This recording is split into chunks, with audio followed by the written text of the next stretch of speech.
Baik, bismillahirrahmanirrahim. Assalamualaikum warahmatullahi wabarakatuh. Waalaikumsalam warahmatullahi wabarakatuh. Ya, terima kasih semuanya sudah bergabung di mata kuliah pengantar ilmu sejarah. Insya Allah kita di pertemuan kedua ya minggu ini dengan jadwal yang sedikit berbeda, tapi insya Allah lah Anda memang berkomitmen untuk haus akan ilmu gitu ya, belajar. Gitu. Saya melihat antusias gitu ya di grup itu bahwa Anda memang memiliki keinginan untuk terus belajar di situ. Baik, saya akan menyampaikan terlebih dahulu bahwa pertemuan kedua ini Anda bisa cek RPS-nya masing-masing ya. Jadi di pertemuan kedua ini adalah temanya tentang ruang lingkup ilmu sejarah gitu ya. Jadi kita akan membicarakan atau membahas mengenai sejarah itu dalam hal apa saja gitu ya, yang berkenan dalam ruang lingkupnya. Sebenarnya nanti akan saya sampaikan menggunakan PowerPoint.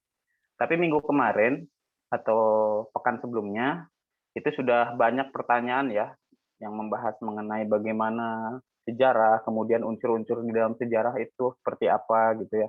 Kemudian itu juga bagian dari yang perlu dipelajari memang, dan itu bagian persepsi ya menurut saya ya, karena saya harus mempertanyakan sejauh mana Anda memahami konteks minggu sebelumnya, materi minggu sebelumnya. Sudah bisa dipahami belum minggu sebelumnya? Apa yang saya sampaikan selain orientasinya, perkuliahan minggu sebelumnya itu? Masih ada yang ingat? Apa saja yang kita bahas di minggu sebelumnya? Sebelum nanti saya buka slide untuk minggu sekarang ya, atau di pertemuan hari ini gitu. Silakan, ada yang mau berbicara dulu, satu orang, dua, tiga, mungkin. Masih, sepertinya masih pada diam. Baik, sepertinya masih bingung ya dengan apa, atau mulai lupa gitu ya, bahwa pertemuan sebelumnya apa saja yang kita bicarakan. Ya memang memori manusia itu terbatas ya. Jangankan untuk yang long term memory gitu ya, yang short term memory saja sudah terlupa gitu ya. Gimana mau yang memori jangka panjang, yang jangka pendeknya saja gitu ya, atau lupa gitu. Tapi itu ya bagian yang perlu saya ingatkan kembali. Jadi minggu kemarin itu banyak beberapa pertanyaan dari Anda semua sebenarnya mempertanyakan mengenai bagaimana sejarah itu sendiri, sejarah sebagai sebuah ilmuwan, pengetahuan gitu ya. Kan minggu kemarin itu ada diskusi ya antara sesama kita ya, bahwa yang namanya apa itu bedanya pengetahuan dengan ilmu gitu. Nah, disitulah hal-hal yang menjadi tataran teknis ya. Kenapa sejarah itu harus kita pelajari? Karena memang salah satu prasyarat keilmuan yaitu adalah sejarah itu harus objektif, kemudian juga empiris, atau bisa disebut juga bisa dibuktikan ya, atau bisa diuji kebenarannya. Kemudian memiliki sistematika dan metodologi di dalamnya. Kemudian juga ada teori di dalamnya gitu ya. Dan muncul generalisasi konsep data dan fakta gitu. Baik, saya akan coba sampaikan slide hari ini. Kita akan mulai masuk ke materi kita, materi pertemuan sekarang. Sudah jelas terlihat belum? Sudah, Bapak. Baik, jika sudah terlihat, bentar saya cek dulu ya. Baik, nah ini full videonya ya. Jadi, bentar saya cek dulu. Nah, sudah full videonya, berarti bisa terlihat ya. Oke, pertemuan kedua ini masih di mata kuliah yang sama. Kemudian juga tema yang akan kita bahas hari ini adalah ruang lingkup ilmu sejarah, gitu ya. Jadi memang ruang lingkup ilmu sejarah ini harus kita pelajari sebagai sebuah disiplin keilmuan, ya. Kenapa sejarah itu bisa menjadi sebuah ilmu, gitu ya, menjadi sebuah komponen penting dalam sebuah multidisipliner, gitu ya, nantinya dari dalam ilmu-ilmu humaniora, gitu. Nah itu juga berkenaan dengan karena sejarah itu memiliki prasyarat sebagai sebuah ilmu gitu ya. Tapi kita akan coba masuk satu persatu. Dari konsep yang pertama adalah mengenai definisi atau asal kata sejarah. Baik, sebelum saya mulai definisi atau asal kata sejarah, silakan Anda cek terlebih dahulu kata-kata yang sudah termuat di dalam PowerPoint di situ. Sejarah, ya berarti dilihat dari asal katanya memang sebenarnya dari bahasa Arab, ya, dari kata syajarotun, yang artinya pohon kayu, kemudian juga bisa bermakna keturunan, asal usul atau silsilah. Nah, ini merujuk pada konsep kausalitas di dalam ilmu sejarah. Kausalitas di dalam ilmu sejarah itu artinya kalau kita berbicara mengenai proses terbentuknya sebuah peristiwa sejarah, itu dimulai dari sebab dan akibat. Ya, kalau di dalam agama Hindu gitu ya, kita mengenal yang istilahnya itu adalah karma gitu ya. Apa yang terjadi selanjutnya itu adalah efek dari peristiwa-peristiwa yang sebelumnya pernah terjadi gitu. Jadi di sini bisa merujuk pada makna tersebut. Makna yang kedua kenapa disebut juga sajarotun itu adalah pohon kayu, karena memang kadang-kadang itu dipahaminya sebagai sebuah silsilah. Silsilah itu artinya kita merujuk pada urutan secara kronologis gitu ya. Raja-raja yang memerintah di sebuah kerajaan mungkin atau sultan atau merujuk pada pemimpin-pemimpin gitu ya yang memang itu pada awalnya adalah bercabang gitu ya. Karena kalau saya sebutkan saja sebagai konsep gitu ya, bahwa pohon atau silsilah atau asal usul gitu ya.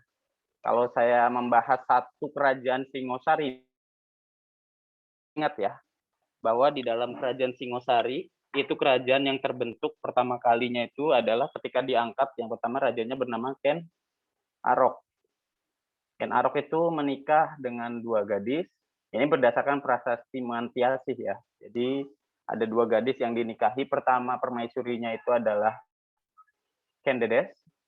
Kemudian ada Ken Umang sebagai selir gitu ya. Pernikahan Ken Arok dengan Ken Dedes itu melahirkan anak yang bernama Mahisa Wong Ateleng. Gitu ya. Kemudian pernikahan Ken Arok dengan Ken Umang itu melahirkan anak yang bernama Panji Tohjaya gitu. Sementara karena Ken Dedes ini adalah janda dari Tunggul Ametung, pada waktu itu penguasa pada waktu itu yang dibunuh oleh Ken Arok untuk dipersunting istrinya, dia sudah memiliki anak bernama Anusapati.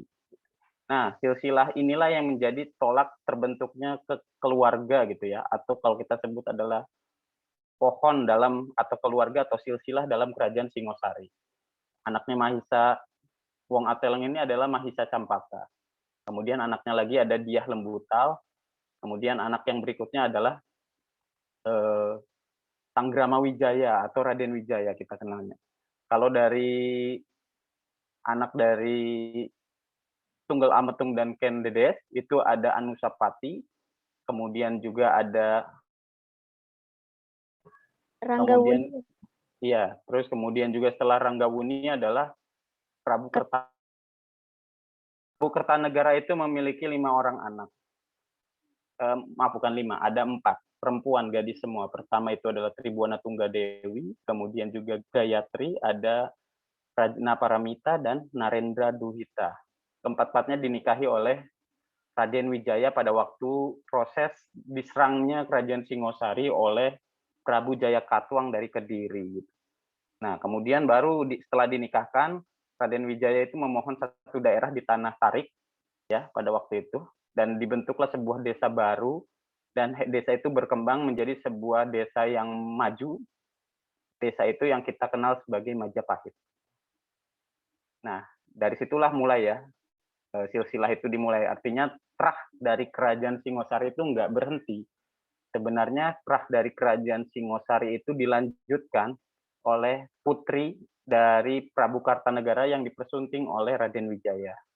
Dan kemudian melahirkan raja-raja di daerah baru atau kerajaan baru yang kita sebutnya dalam Majapahit. Kalau Anda membahas itu saja itu akan lama gitu ya. Kalau saya sebut, saya masih bisa membahas lagi tuh ke bawahnya, tapi kita waktu juga ya. Jadi intinya gini, dari kata sajaratun itu maknanya tidak melulu proses, artinya memang di situ juga ada urutan atau silsilah raja-raja yang pernah memerintah di salah satu atau di lebih tepatnya kepada proses terbentuknya atau pergantiannya penguasa atau kerajaan gitu ya. Kemudian kalau dalam istilah atau dalam kata-kata dalam bahasa yang lain, bahasa asing misalnya dari bahasa Eropa itu geschiedenis dari bahasa Belanda artinya sesuatu yang telah terjadi, kemudian ada Geschichte sesuatu yang telah terjadi, kemudian ada history kalau dalam bahasa Inggris yang kita kenal dan kita pahami, artinya itu adalah aktivitas manusia yang berhubungan dengan peristiwa-peristiwa tertentu yang disusun dalam hubungan kronologis. Makna dari kronologis ini adalah urutan waktu kejadian. Urutan waktu kejadian ini tidak melulu dari masa lalu ke masa lampau. Bisa juga dari masa kini ke masa yang sebelumnya.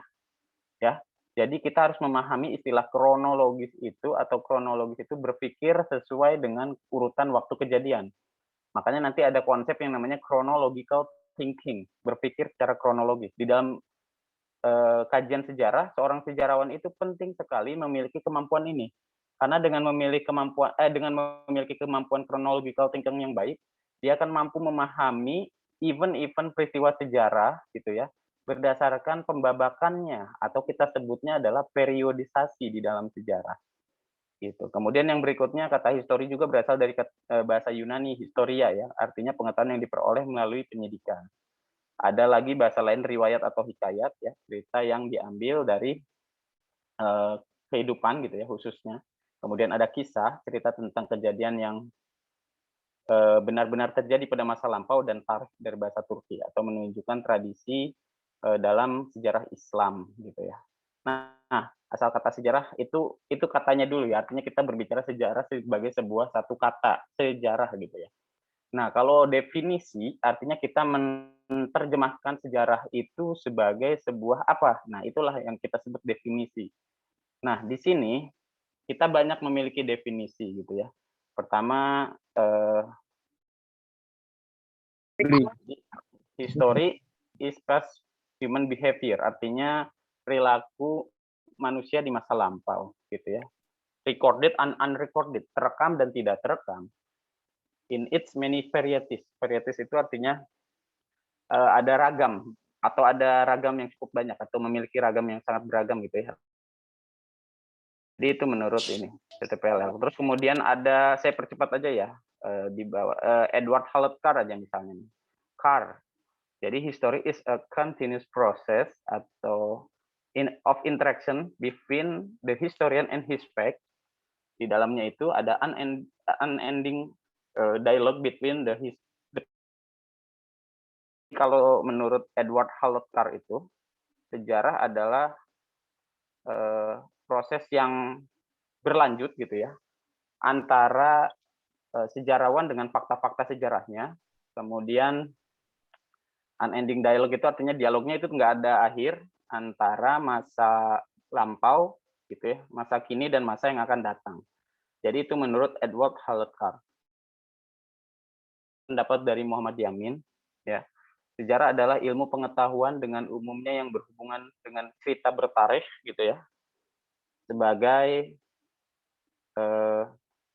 hasil penafsiran kejadian-kejadian dalam masyarakat manusia pada waktu yang telah lampau atau tanda-tanda yang lainnya. Gitu. Nah, biasanya kalau ada kata di dalam peristiwa sejarah itu ada istilahnya jejak atau jejak sejarah atau trace in history, itu kita merujuk pada bukti atau sumber sejarah yang menjadi peninggalan-peninggalan dari sebuah event tertentu atau dari sebuah hasil kebudayaan masyarakat tertentu pada masa lampau. Gitu. Kemudian ada beberapa pengertian lagi, misalnya yang Lucy aja ya, saya ambil ya. Somehow history is knowledge. It also means the past event, past actually. Kemudian juga ada all things said and done, and it also means the record of the past gitu ya. Jadi kadang-kadang sejarah itu berbentuk pengetahuan, kemudian juga memiliki makna masa lalu, artinya peristiwa masa lalu atau kenyataan yang terjadi pada masa lampau, dan semuanya itu sudah terjadi. Dan itu juga maknanya ya, artinya dalam komponennya itu kita harus bisa jelaskan peristiwa itu terekam dengan baik di masa lampau gitu.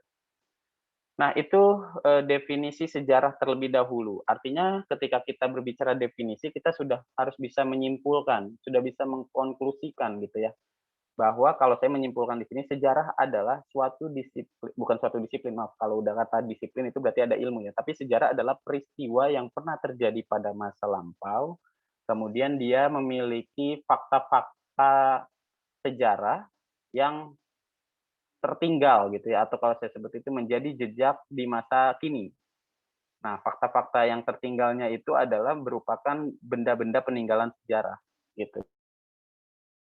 Tersebut kalau nanti kita bicaranya itu klasifikasi sumber sejarah di pertemuan selanjutnya gitu. Ya, jadi itu adalah peristiwa yang sudah terjadi ya di masa yang lampau gitu. Kemudian di dalam ruang lingkup ini sesuai dengan kajian kita hari ini, temanya tentang ruang lingkup sejarah dibagi menjadi 4. Mungkin sebelumnya ada yang udah tahu ya pada waktu sekolah gitu ya, atau gurunya sudah pernah menjelaskan sebelumnya bahwa di dalam ruang lingkup sejarah itu terbagi menjadi sejarah sebagai peristiwa, ada sejarah sebagai kisah, ada sejarah sebagai seni, dan sejarah sebagai ilmu gitu ya. Kalau sebagai peristiwa ya kalau kita berbicara, jadi sejarah merupakan rangkaian peristiwa yang dalam kehidupan yang tersusun secara berurutan. Bersifat unik. Unik itu dalam istilah menurut sejarawan itu adalah enmalih gitu. Enmalih itu kejadian unik itu kejadian yang hanya terjadinya satu kali.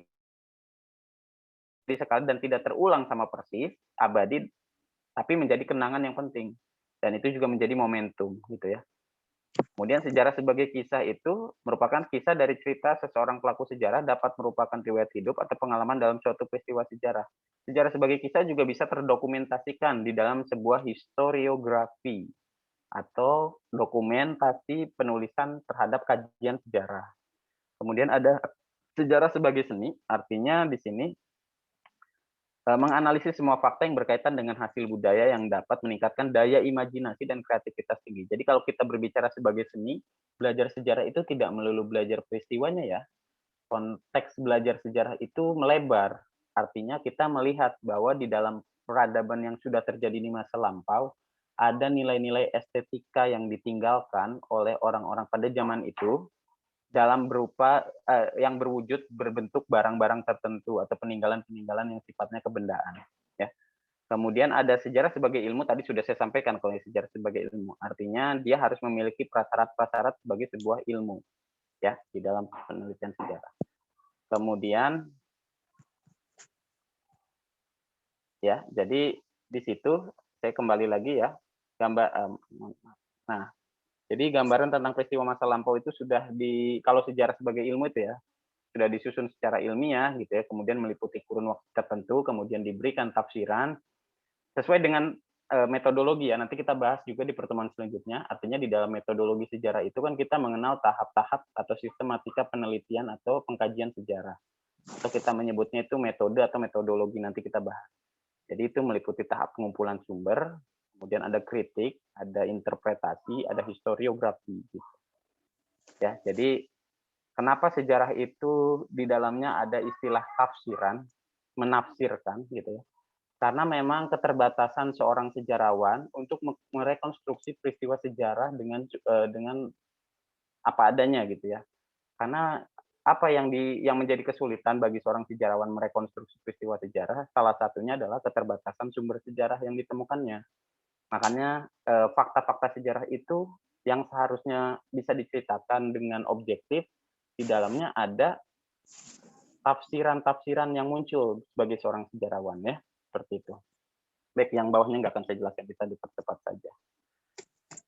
Nah, ini menurut bukunya Prof. Kunto Wijoyo, ciri-ciri sejarah sebagai ilmu itu satu, ada empiris ya atau bersifat empiris, kemudian memiliki objek, memiliki teori, dan mempunyai generalisasi serta mempunyai metode. Ya. Kemudian yang selanjutnya kegunaan sejarah sebagai sebuah ilmu gitu ya, kegunaan secara intrinsiknya itu ya sejarah sebagai ilmu artinya bisa dipelajari ya, bisa dikaji, bisa dipelajari, dan menjadi sebuah keharusan bagi seorang sejarawan untuk melakukan rekonstruksi terhadap peristiwa sejarah gitu. Kemudian sejarah sebagai pernyataan pendapat. di sini kita mengatakan bahwa proses sejarah itu karena dia sudah dalam bentuk historiografi, artinya di dalamnya itu ada tafsiran, ada konklusi terhadap sebuah peristiwa gitu ya. Ada yang kita sebutnya macam-macam ya. Karena di dalamnya itu kan historiografi itu ada hasil telaah dokumennya, ada hasil rekonstruksinya gitu ya. Jadi ada pendapat-pendapat sejarawan di dalam situ. Kemudian ada sejarah sebagai cara mengetahui peristiwa masa lampau. Ya memang kalau nggak menggunakan metode gitu ya, atau nggak menggunakan sistematika, kita nggak bisa mempelajari sejarah gitu ya. Tahu saja belum cukup. Artinya kalau kita membicarakan sejarah, kita membicarakan bagaimana bukan peristiwanya itu ceritanya gini loh, bukan hanya sebatas storytelling, tapi bagaimana seorang sejarawan itu mampu mengungkapkan fakta dan data di dalam hasil kajiannya. Kemudian ada sejarah sebagai profesi. Profesi di sini artinya sejarawan, ya, artinya bagi sebagian orang ataupun saya juga termasuknya kalau mau disebut sejarawan ya sejarawan karena kita menggeluti bidang ini, ya. Artinya walaupun di jurusan pendidikan sejarah, apabila kita melakukan kajian terhadap penelitian historis, sudah otomatis itu bagian dari profesi. Ketika kita berbicara profesi, ya berarti kita harus melakukannya secara profesional, gitu ya. Kemudian kegunaan secara intrinsiknya, sejarah itu sebagai pendidikan moral. Dengan mempelajari sejarah, kita mempelajari kearifan orang-orang pada masa lampau, mempelajari karakter sebuah masyarakat, mempelajari nilai-nilai yang muncul di dalam masyarakat. Itu kan moral ya. Jadi kita bisa memahami itu. Kemudian sejarah sebagai pendidikan nalar atau penalaran. Ya, karena kita melatih untuk menginterpretasi segala apapun ya yang bisa kita interpretasikan di dalam sumber sejarah itu sendiri maksudnya, gitu ya. Kemudian sejarah sebagai pendidikan politik, sejarah sebagai pendidikan kebijakan, sejarah sebagai pendidikan perubahan ya. Saya sudah jelaskan minggu kemarin bahwa hakikat sejarah itu salah satunya adalah perubahan, ya. Jadi ketika sesuatu mengalami perubahan adalah hakikatnya, secara hakikat itu adalah dia mengalami peristiwa sejarah. Kemudian sejarah sebagai pendidikan masa depan. Ini kita lewat, nanti kita bahas di pertemuan selanjutnya.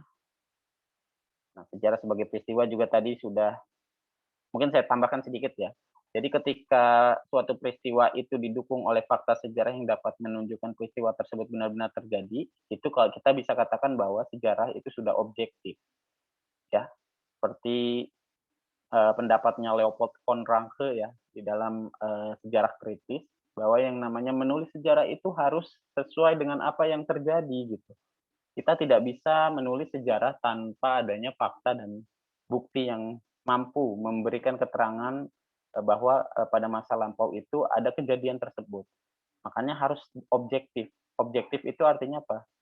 Objek di dalam sejarah itu ya memang peristiwa itu sendiri ya, dan peninggalan-peninggalan pada masa lampau gitu. Kemudian juga ya artinya di situ ada statement juga ya, artinya peristiwa sejarah itu bukan peristiwa rekaan, atau rekaan itu direkayasa gitu, atau dibohongi gitu, nggak bisa tuh. Atau hasil imajinasi penulis, itu juga nggak bisa.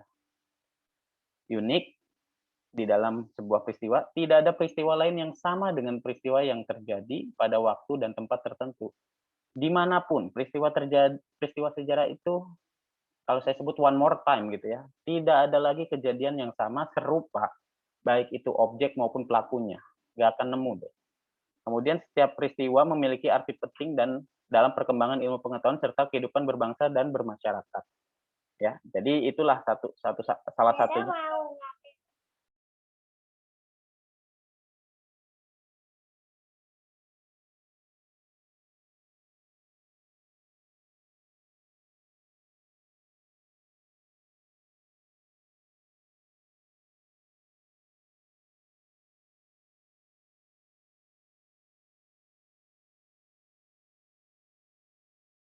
Ya mohon maaf ya, tadi ada sedikit gangguan karena ada anak saya masuk ke ruangan, sedikit berisik. Oke, kita lanjut ya. Jadi itu mengenai sejarah yang tadi saya bilang unik. Kemudian syarat sejarah sebagai peristiwa itu mengapa penting. Jadi setiap peristiwa sejarah itu memiliki arti penting ya. Salah satunya adalah jadi kalau kita sebut memiliki arti penting itu karena dalam perkembangan ilmu pengetahuan serta kehidupan berbangsa dan bermasyarakat gitu ya, dia memiliki nilai-nilai yang memang menjadi sebuah keharusan gitu ya.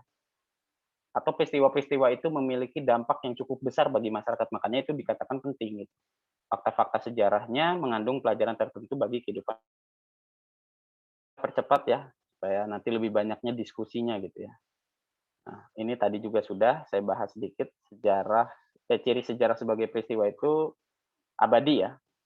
Artinya peristiwa tersebut tidak berubah dan tetap dikenang sepanjang masa. Kemudian peristiwa sejarah merupakan peristiwa yang unik karena hanya terjadi satu kali, tadi sudah saya sampaikan, dan arti pentingnya ada.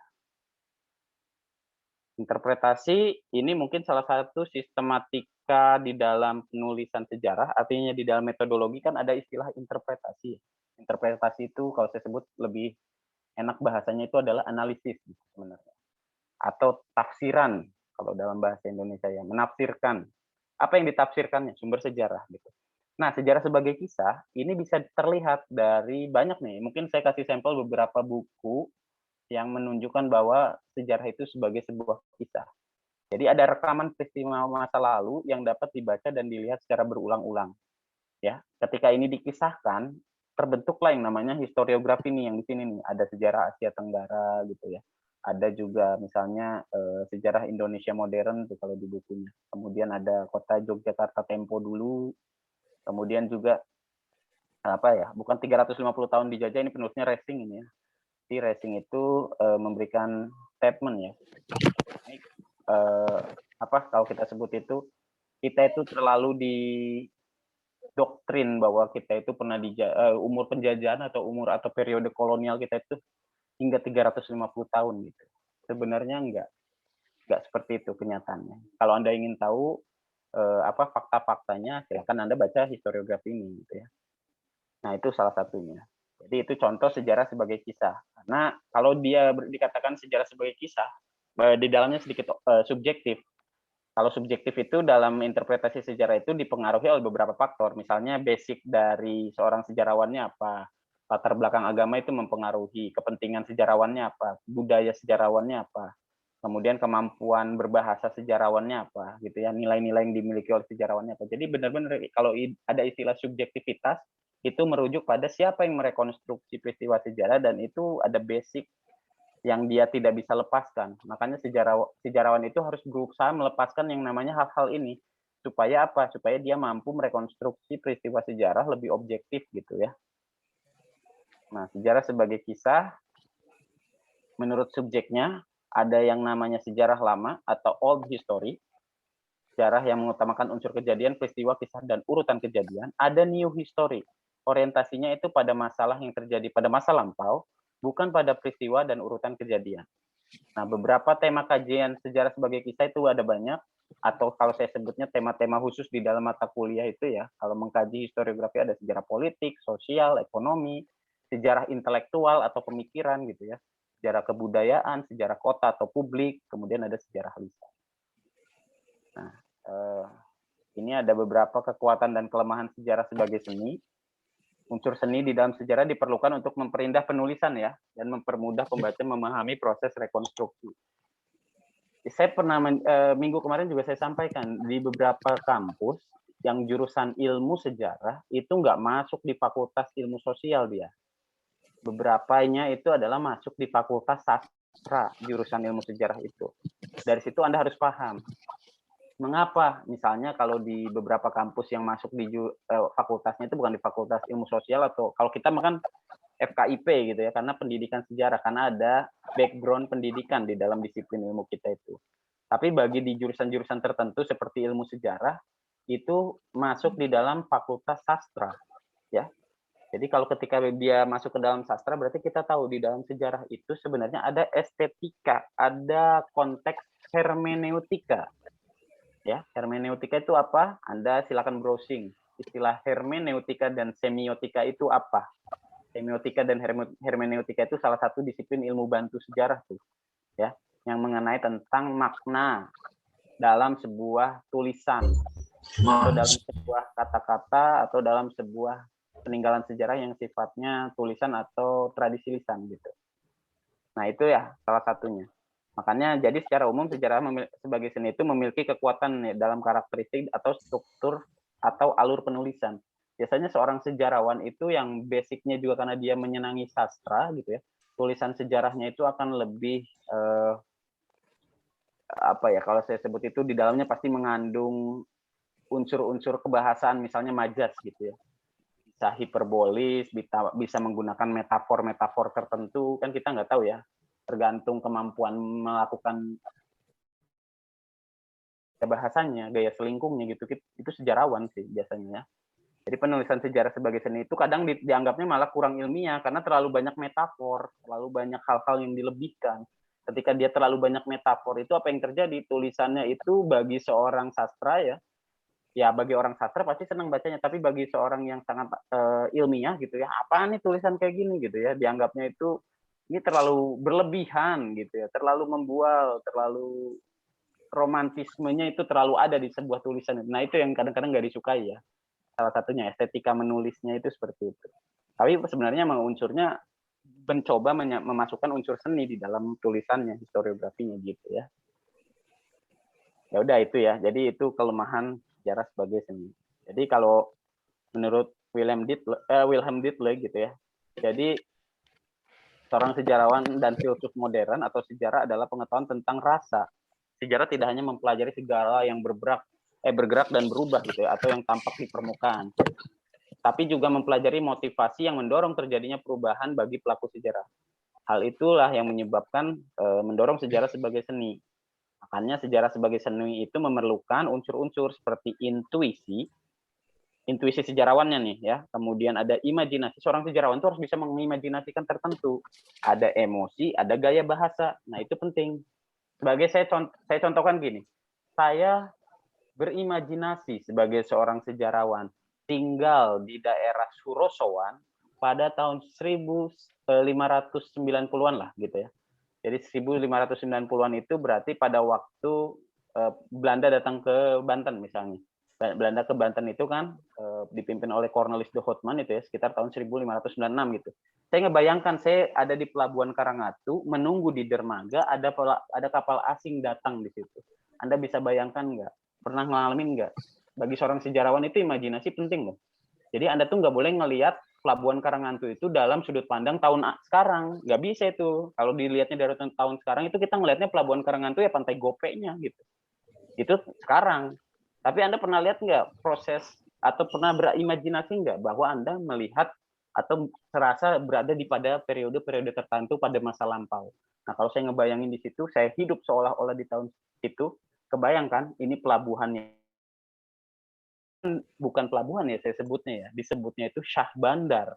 Syah Bandar itu adalah kota pelabuhan atau dermaga pelabuhan. Jadi tempat ngumpulnya barang, baik itu yang dari Nusantara bagian timur, ada Nusantara dari barat, artinya dari barat itu maksudnya dari wilayah Sumatera, kemudian dari wilayah Malaka gitu ya, berkumpul di sini barang itu. Ada para pedagang asing, ada orang-orang dari semua daerah di Indonesia kumpul di sini untuk melakukan aktivitas niaga jual beli gitu. Dan itu salah satunya kenapa kita harus bisa mengimajinasi. Saya tuh udah ngebayangin ke sana, oh saya hidup di sini, ini harganya di kemudian barang yang dibawa dari timur pasti barang-barang atau rempah-rempah jenisnya pala, cengkeh dan sebagainya. Kemudian kayu manis atau kayu cendana gitu. Kalau dari orang-orang Cina, saya yakin barang-barang yang dibawa untuk ke Syah Bandar ini ada jenisnya keramik, porselen, ya Gucci dan sebagainya gitu. Kalau orang-orang India mungkin ada minyak wangi gitu ya. Kemudian ada karpet gitu ya, atau permadani mungkin udah masuk sini. Kalau orang-orang Eropa saya yakin ini mereka bawa barang-barang yang memang jarang kita temukan di sini, atau mereka justru bukan membawa barang, malah mereka ingin membeli barang gitu ya. Karena mereka butuh barang-barang yang menjadi komoditas utama di Eropa pada waktu itu ya, salah satunya rempah-rempah gitu. Itu aja bayangan saya ya. Jadi imajinasi itu harus digunakan sebagai seorang sejarawan karena kita nggak boleh melihat peristiwa sejarah dari sudut pandang masa kini gitu ya. Artinya menyamakan dengan kondisi kekinian nggak bisa. Zeitgeist-nya beda ya. Oke, terima kasih untuk hari ini ya tentang tema ruang lingkup. Kita kembali lagi di perkuliahan kita. Oke, setengah jam ya saya menjelaskan cukup. Selanjutnya kita bisa berdiskusi kembali gitu ya mengenai apa saja yang perlu didiskusikan atau apa saja yang ingin ditanyakan ataupun mau menyimpulkan permasalahan-permasalahan yang tadi sudah saya bahas gitu ya. Silakan, jika ada yang mau bisa melalui chatnya kalau tidak mau bertanya secara langsung. Jika ingin bertanya secara langsung silakan untuk dinyalakan speakernya. Tapi bergantian ya. Baik, saya mau lihat sudah ada yang raise hand, ada Putri. Baik, silakan Putri untuk memulai. Assalamualaikum warahmatullahi wabarakatuh. Waalaikumsalam warahmatullahi wabarakatuh. Bapak izin bertanya. Bapak mengatakan bahwa kita sebenarnya dijajah 350 tahun. 350 tahun. Tapi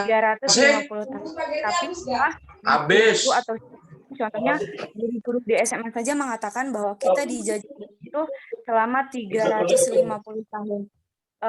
Jika itu tidak benar, mengapa tidak dibenarkan dan mengapa tidak dirubah kebenaran? Dan satu lagi, jika seorang sejarawan menguji kesesuaian tanggal pembuatan dokumen dengan isi dokumen, hal ini dilakukan oleh sejarawan untuk apa, Pak? Terima kasih. Wassalamualaikum warahmatullahi wabarakatuh. Waalaikumsalam warahmatullahi wabarakatuh. Pertanyaan yang sangat baik ya dari Putri ini. Mengapa gitu ya kalau kita sebut di dalam konteks pendidikan kita khususnya pelajaran sejarah ya, buku teks itu tidak berubah. Ya, buku teks itu tidak berubah. Terus mengulang dan pengulangan gitu.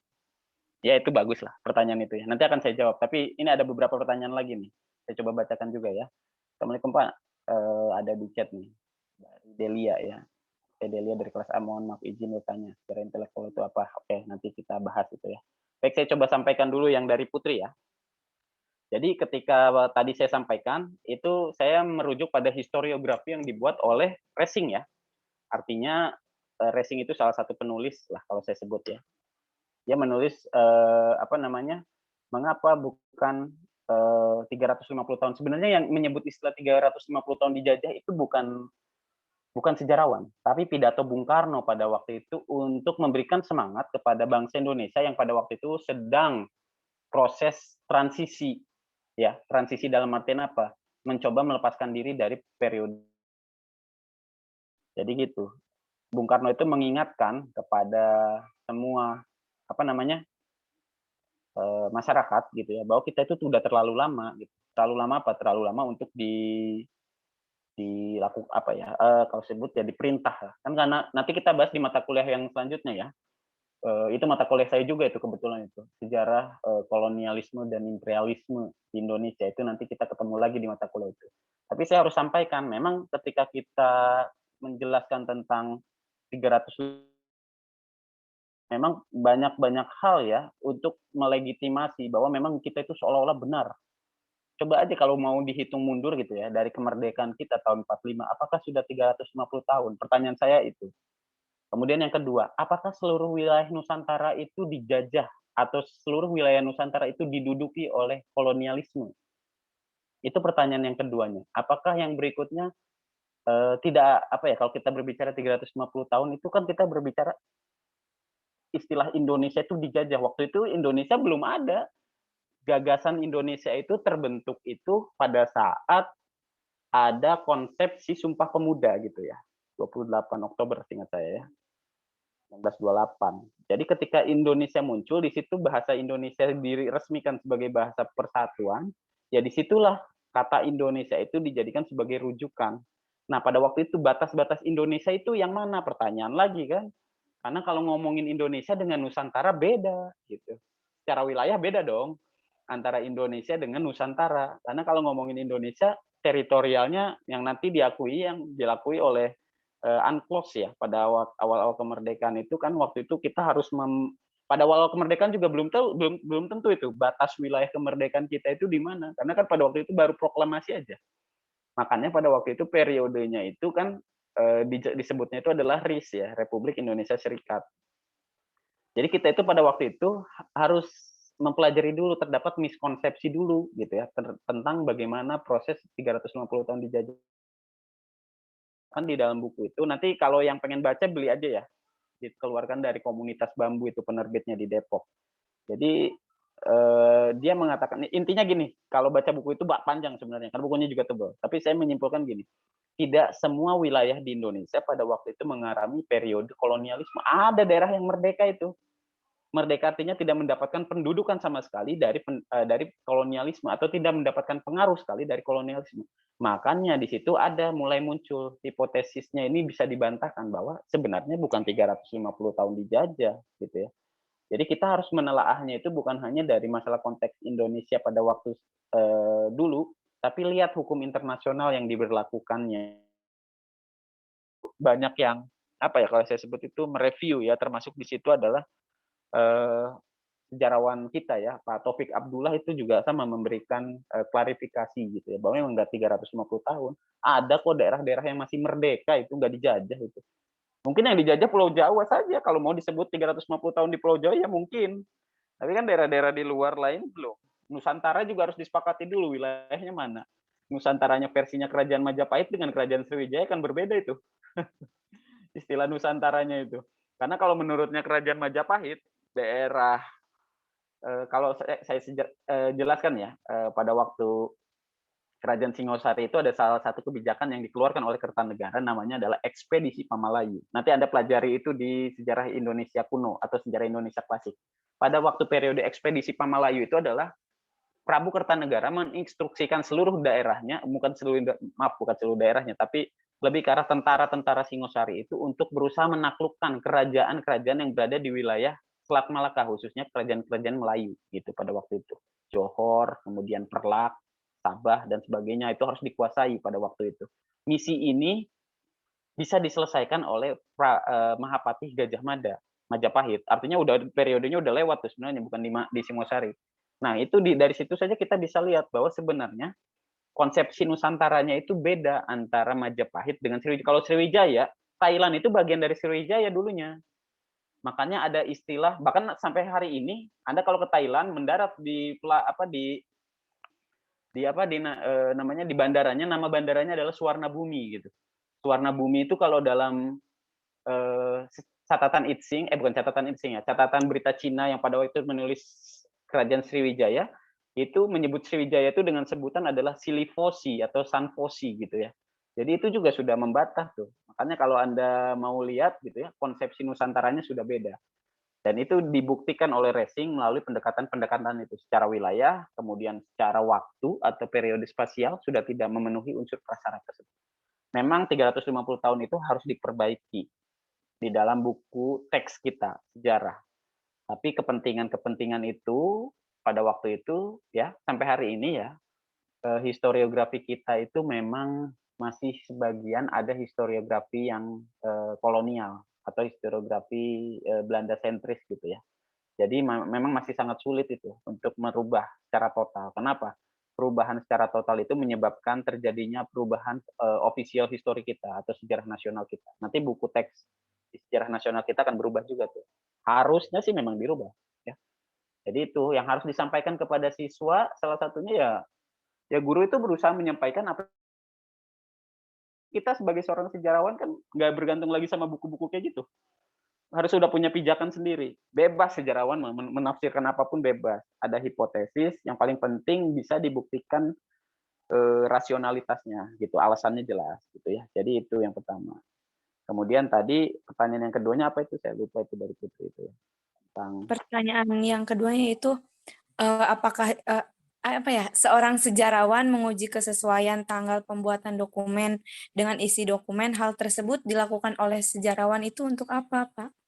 oh iya, menguji angka tahun. Sebenarnya gini, kalau kita lihat sumber sejarah itu macam-macam jenisnya ya. Ada sumber yang sifatnya kebendaan gitu ya, benda, ada sumber yang sifatnya tulisan, ada sumber yang namanya lisan. Terus saya udah menjelaskan nih, sebenarnya konsep ini saya harus jelaskan di pertemuan selanjutnya ya di metodologi, tapi sumber sejarah itu ada 3 jenis.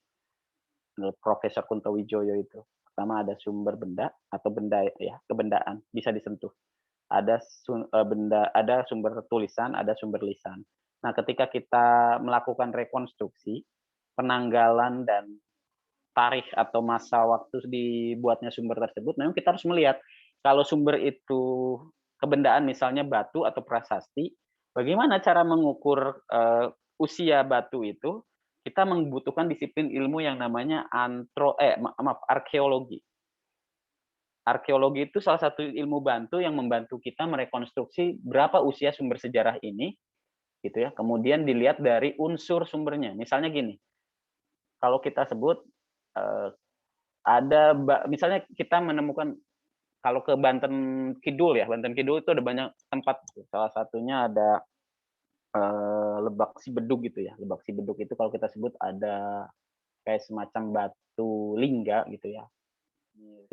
Mirip lodong lah, lodong itu apa ya, meriam dari bambu itu tuh, jadi kayak gitu modelnya ya, tapi itu peninggalan megalit gitu ya. Megalit itu artinya megalitikum, litikum itu kan batu, mega itu batu besar. Jadi sebenarnya kalau kita sebut batu-batu itu waktu itu rekonstruksi seperti itu zaman dulu itu ya.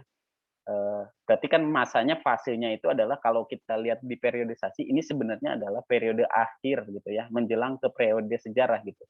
Periode akhir itu maksud saya kalau kita lihat zaman berdasarkan pembabakan secara arkeologis ada megalitikum itu dibagi menjadi dua, ada zaman tersier, ada zaman kuarter gitu ya.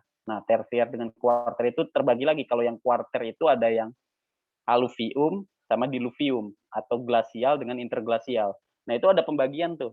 Nah, semakin dalam ditemukannya sebuah benda sejarah tersebut, kemungkinan besar usianya semakin lama. Ya, jadi itu pertama. Kalau untuk batu biasanya kita bisa minta bantuan dari para geologi gitu ya, untuk mengukur sejauh mana di dalam itu ya.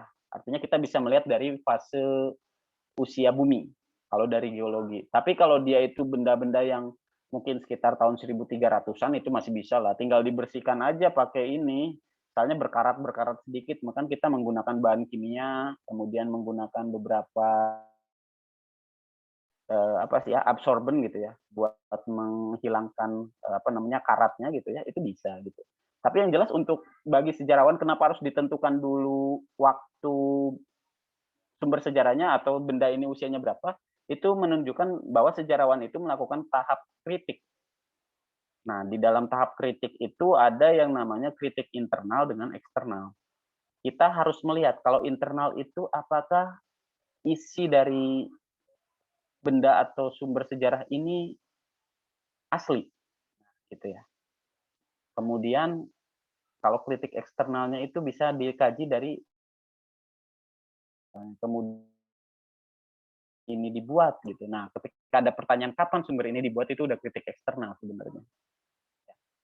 Jadi itu kita lakukan. Kenapa kita harus melakukan tahap kritik sumber? Ya iyalah, nggak bisa orang sembarangan tiba-tiba nulis nggak pakai tahap kritik ya. Itu tahap metodologi itu nggak bisa dilewat itu tahap kritik itu pokoknya tahap kedua. Bahasa kitanya kritik sumber, tapi kalau dalam penelitian kualitatif itu disebutnya adalah tahap verifikasi data gitu ya. Jadi itu yang harus dilakukan. Kalau nggak ada kritik sumber, tahap metodologinya nggak di rawan malpraktek kalau kayak gitu. Malpraktek itu apa? Nggak sesuai dengan kaidah-kaidah keilmuan sejarah kita gitu ya. Jadi harus diikuti. Seperti itu. Mungkin itu dulu ya pertanyaan untuk Putri ya. Nanti selanjutnya silakan bisa membaca buku-buku. Saya sarankan baca bukunya Profesor Helu Samsudin, judulnya Metodologi Sejarah. Nih. Itu kebetulan untuk mata kuliah saya itu semester ini tuh ya, mata kuliah saya ada pengantar ilmu sejarah, ada metodologi sejarah gitu ya. Pokoknya saya emang nggak banyak bahas peristiwa aja, saya mau lebih banyak keilmuannya gitu. Kalau peristiwa kan ada yang lain tuh, ada sejarah Asia Selatan, ada Asia Timur gitu ya, atau sejarah Indonesia, itu lebih ke peristiwa. Nah, ini contoh buku lah, metodologi sejarahnya. Kalau Anda pengen tahu ya, ini buku yang lumayan ya, kalau saya baca juga. Tapi pokoknya intinya komponennya di dalamnya itu pendekatan di dalam metodologi di dalam historiografi itu udah berkembang kemana-mana sekarang. Nanti saya jelaskannya di mata kuliah itu di semester 3. Sekarang ini lagi semester 3, berarti angkatan 2020 yang sedang lagi kuliah dengan saya. Gitu. Baik, Pak, terima kasih banyak.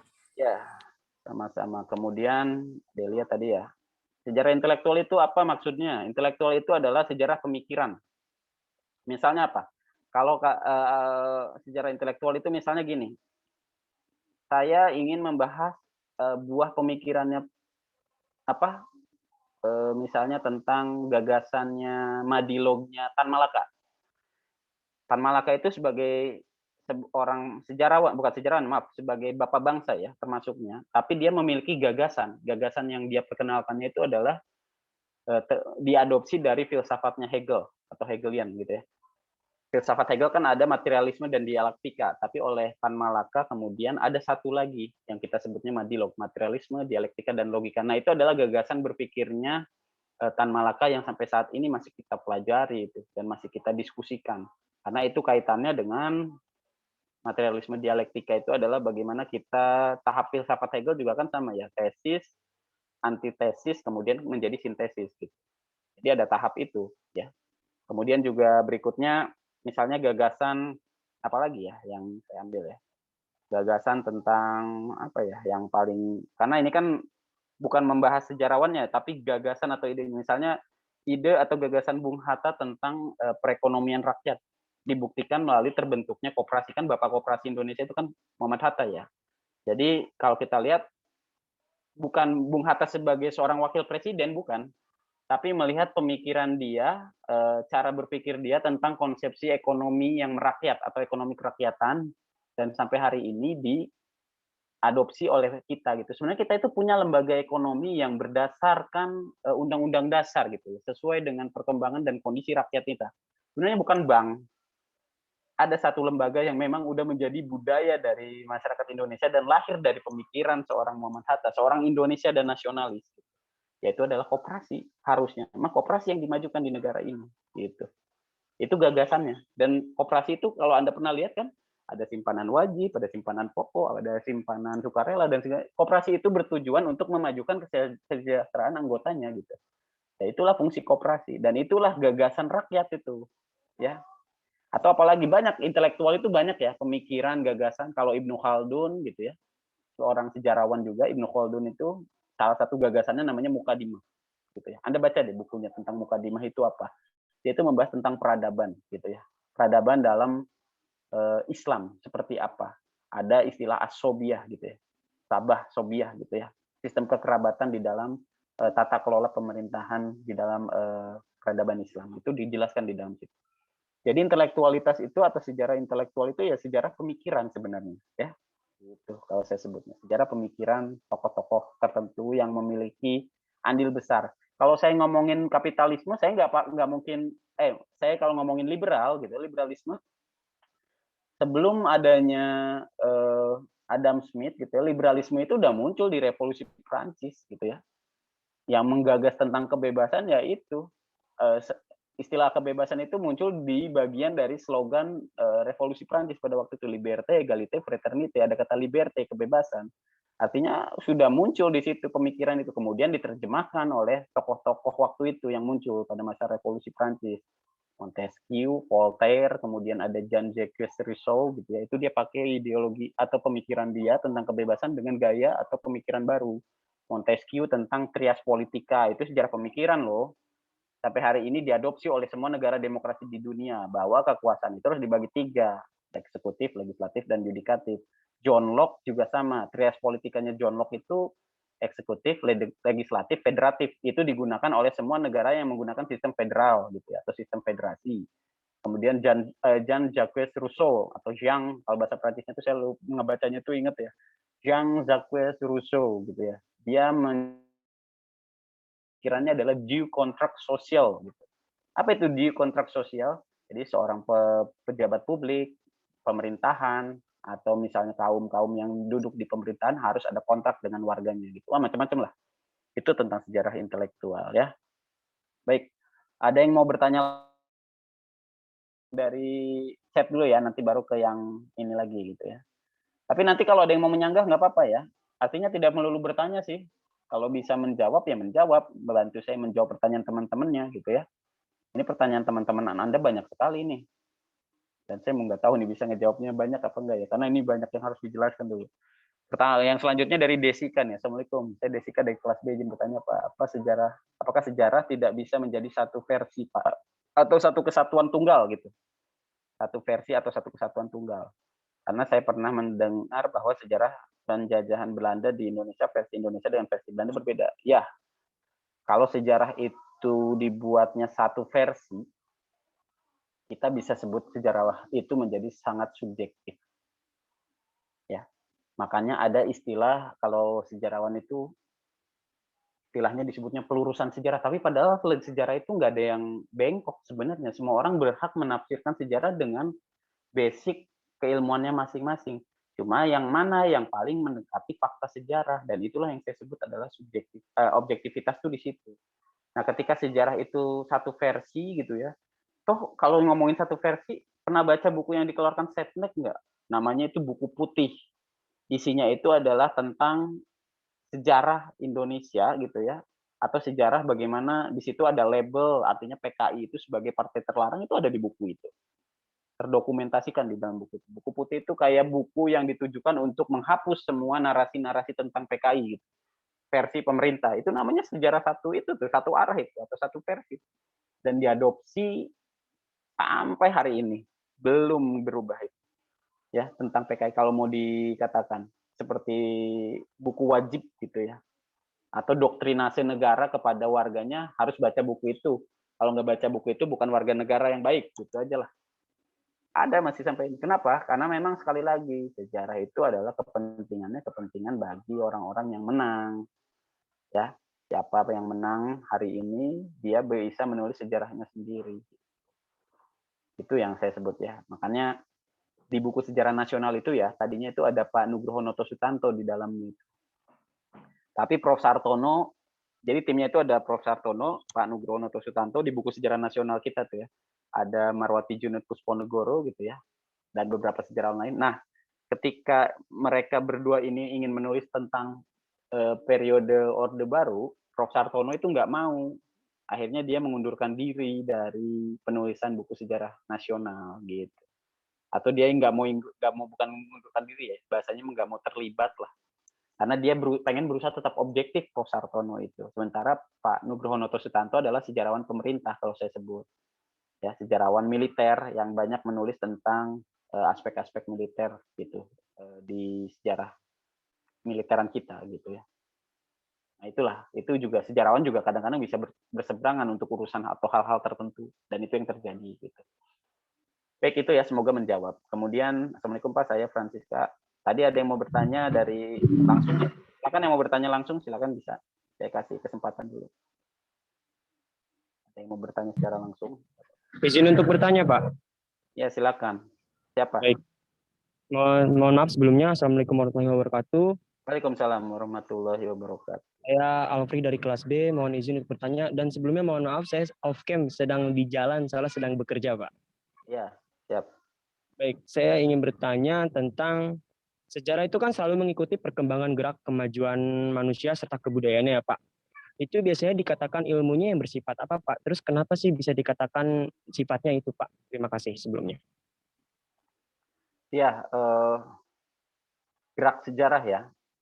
Sebenarnya yang mengatakan gerak sejarah itu awalnya teori Oswald Spengler gitu ya. Kalau Anda belajar sosiologi, ada salah satu tokoh namanya Oswald Spengler. Jadi sejarah itu geraknya itu ya seperti itu. Ada yang linear gitu ya sifatnya. Ada yang siklus. Ada dua tipe gitu ya.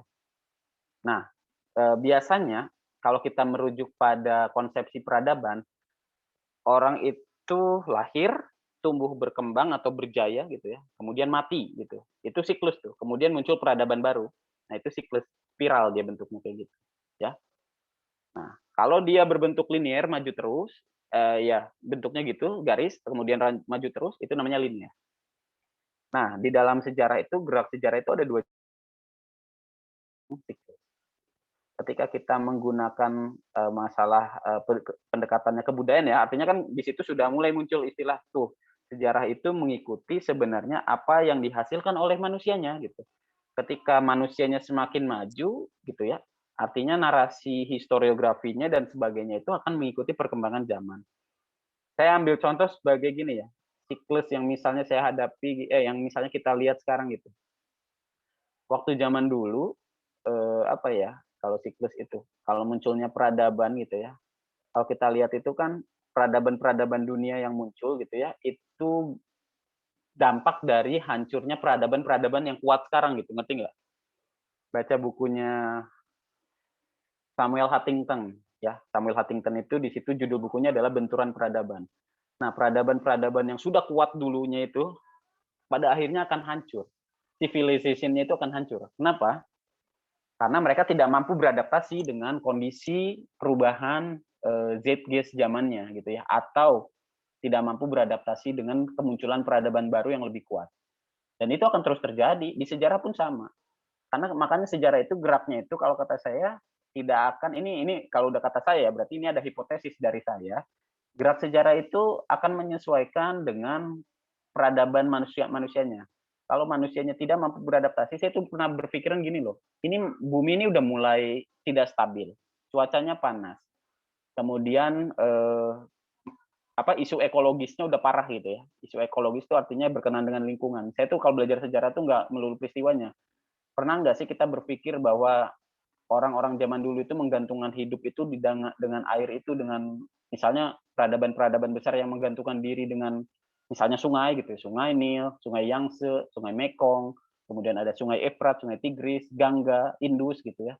Itu mereka kenapa bisa bertahan lama sebagai sebuah peradaban? Karena mereka mampu hidup berdampingan dengan ekosistem, mampu beradaptasi dengan ekosistem. Tapi ketika dia tidak mampu mengolah ekosistem khususnya alam dengan baik, yang terjadi adalah dia akan hancur dengan sendirinya. Saya tuh nanti udah berpikiran, kita kan nggak ada yang tahu ya, kiamat itu kapan dan kapanpun kiamat itu bisa terjadi. Kemudian kita juga nggak tahu usia bumi ini sampai kapan.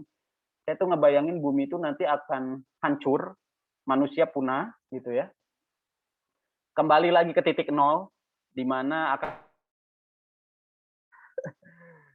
hijau kembali tuh bumi itu posisinya gitu. Aman, tentram, gitu ya, karena meninggal atau tidak mampu beradaptasi dengan kondisi bumi yang nantinya akan panas juga gitu ya. Bumi itu dulunya itu kan kalau kita sebut masa glasial itu dingin, kemudian esnya mencair, kemudian terjadi yang namanya global warming atau efek rumah kaca, panas, kemudian gersang, hancur semua semua yang ada di dalamnya termasuk unsur makhluk hidupnya gitu. Kemudian nanti kembali hijau lagi gitu. Tak pernah kepikiran nggak? Saya mah kepikiran kadang-kadang. Kita kan nggak ada yang tahu ya. Saya tuh sampai memikirkan kayaknya bumi tuh manusianya tuh harus habis dulu deh kalau pengen balik lagi ke kondisi awal gitu. Karena yang ngerusak bumi ya sebenarnya manusianya, orang-orang yang ada di dalam. Tinggal nunggu waktunya aja gitu ya. Mungkin kalau kita sebut adalah nanti periode kiamat itu. Di situ ketika kiamat hancur, nah kita nggak tahu kan bumi nanti seperti apa setelah kiamat itu gitu ya. Mungkin bumi itu posisinya nanti sama Allah tuh diinin lagi. Kalau di Islam tuh mikirnya saya gitu, dikondisikannya itu distabilkan lagi gitu ya, atau seperti apa kan kita nggak tahu alam. Itu kadang-kadang rasionalitas saya aja gitu ya, artinya menduga ini butuh banyak. Sebagai seorang yang hidup di zaman ini, kita harus benar-benar memahami peradaban yang sedang berkembang saat ini, karena sejatinya manusia itu hidup itu harus beradaptasi gitu ya, mampu menyesuaikan dengan perkembangan zaman. Kalau enggak seperti zaman dulu ya, gampang punah. Dinosaurus juga punah gara-gara nggak bisa bertahan hidup karena dengan tantangan hidup yang lebih rumit kan bahasanya. Dino itu harusnya dia kekebalan fisiknya paling kuat loh, hewan itu. Kulitnya paling tebal, adaptasinya paling bagus. Ya enggak? Usianya paling panjang. Mau 100 tahun, 200 tahun dia kuat itu. Jenis-jenis reptil apalagi jangan ditanya. Dia harusnya kuat. Tapi karena apa ya? Karena ya itu, mereka tidak mampu menahan gempuran gitu ya dari perubahan yang terjadi di bumi ini. Dan manusia juga akan mengalami hal itu ya. Baik, itu dulu ya. Jadi saya bisa hipotesiskannya itu aja dulu untuk sementara. Artinya gerak sejarah tidak akan berhenti. Kemudian saya balik lagi ke sini, ke chat yang ini ya. Nah, tadi itu Afri ya yang sudah bertanya tentang gerak kemajuan manusia serta kebudayaan. Pokoknya gini, budaya itu berkembang. Kalau kita melihat kebudayaan, ini modern banget ya. Iya, melihatnya kita dari zaman sekarang modern. Coba nanti 100 tahun kemudian, ini kebudayaan paling kuno ini. Yang modern menurut kita hari ini pasti dianggap tradisional bagi orang-orang yang hidup di tahun 2200. Ada yang masih hidup tahun segitu? Anda nanti. Karena kan 2000 berapa ini? 21 ya. Di tahun 2200 ada nggak yang masih hidup kira-kira di antara kita ini? Nggak ada. Umur manusia itu 60 paling maksimal juga. Ya. Di atas 60 udah bonus itu. Ya, jadi kita harus memanfaatkan kehidupan sebaik-baiknya di usia ini, gitu ya. Karena nggak ada yang kekal, intinya gitu ya. Makanya kata saya orang itu pada zaman dulu gitu ya, mobil itu terlihat modern karena dia muncul sebagai teknologi yang membawa perubahan. Tapi ketika kita melihat kondisi kekinian, hari ini mobil itu udah dengan variasi, dengan segala macam gitu ya.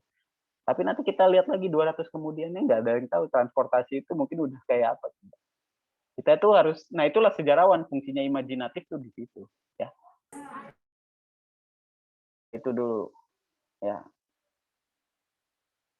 ya tadi saya kembali menyimpulkan ya, sama dari Aldin ya. Artinya menurut Aldin sejarah itu fleksibel dan mengikuti zaman karena memiliki versi yang berbeda-beda. Oke.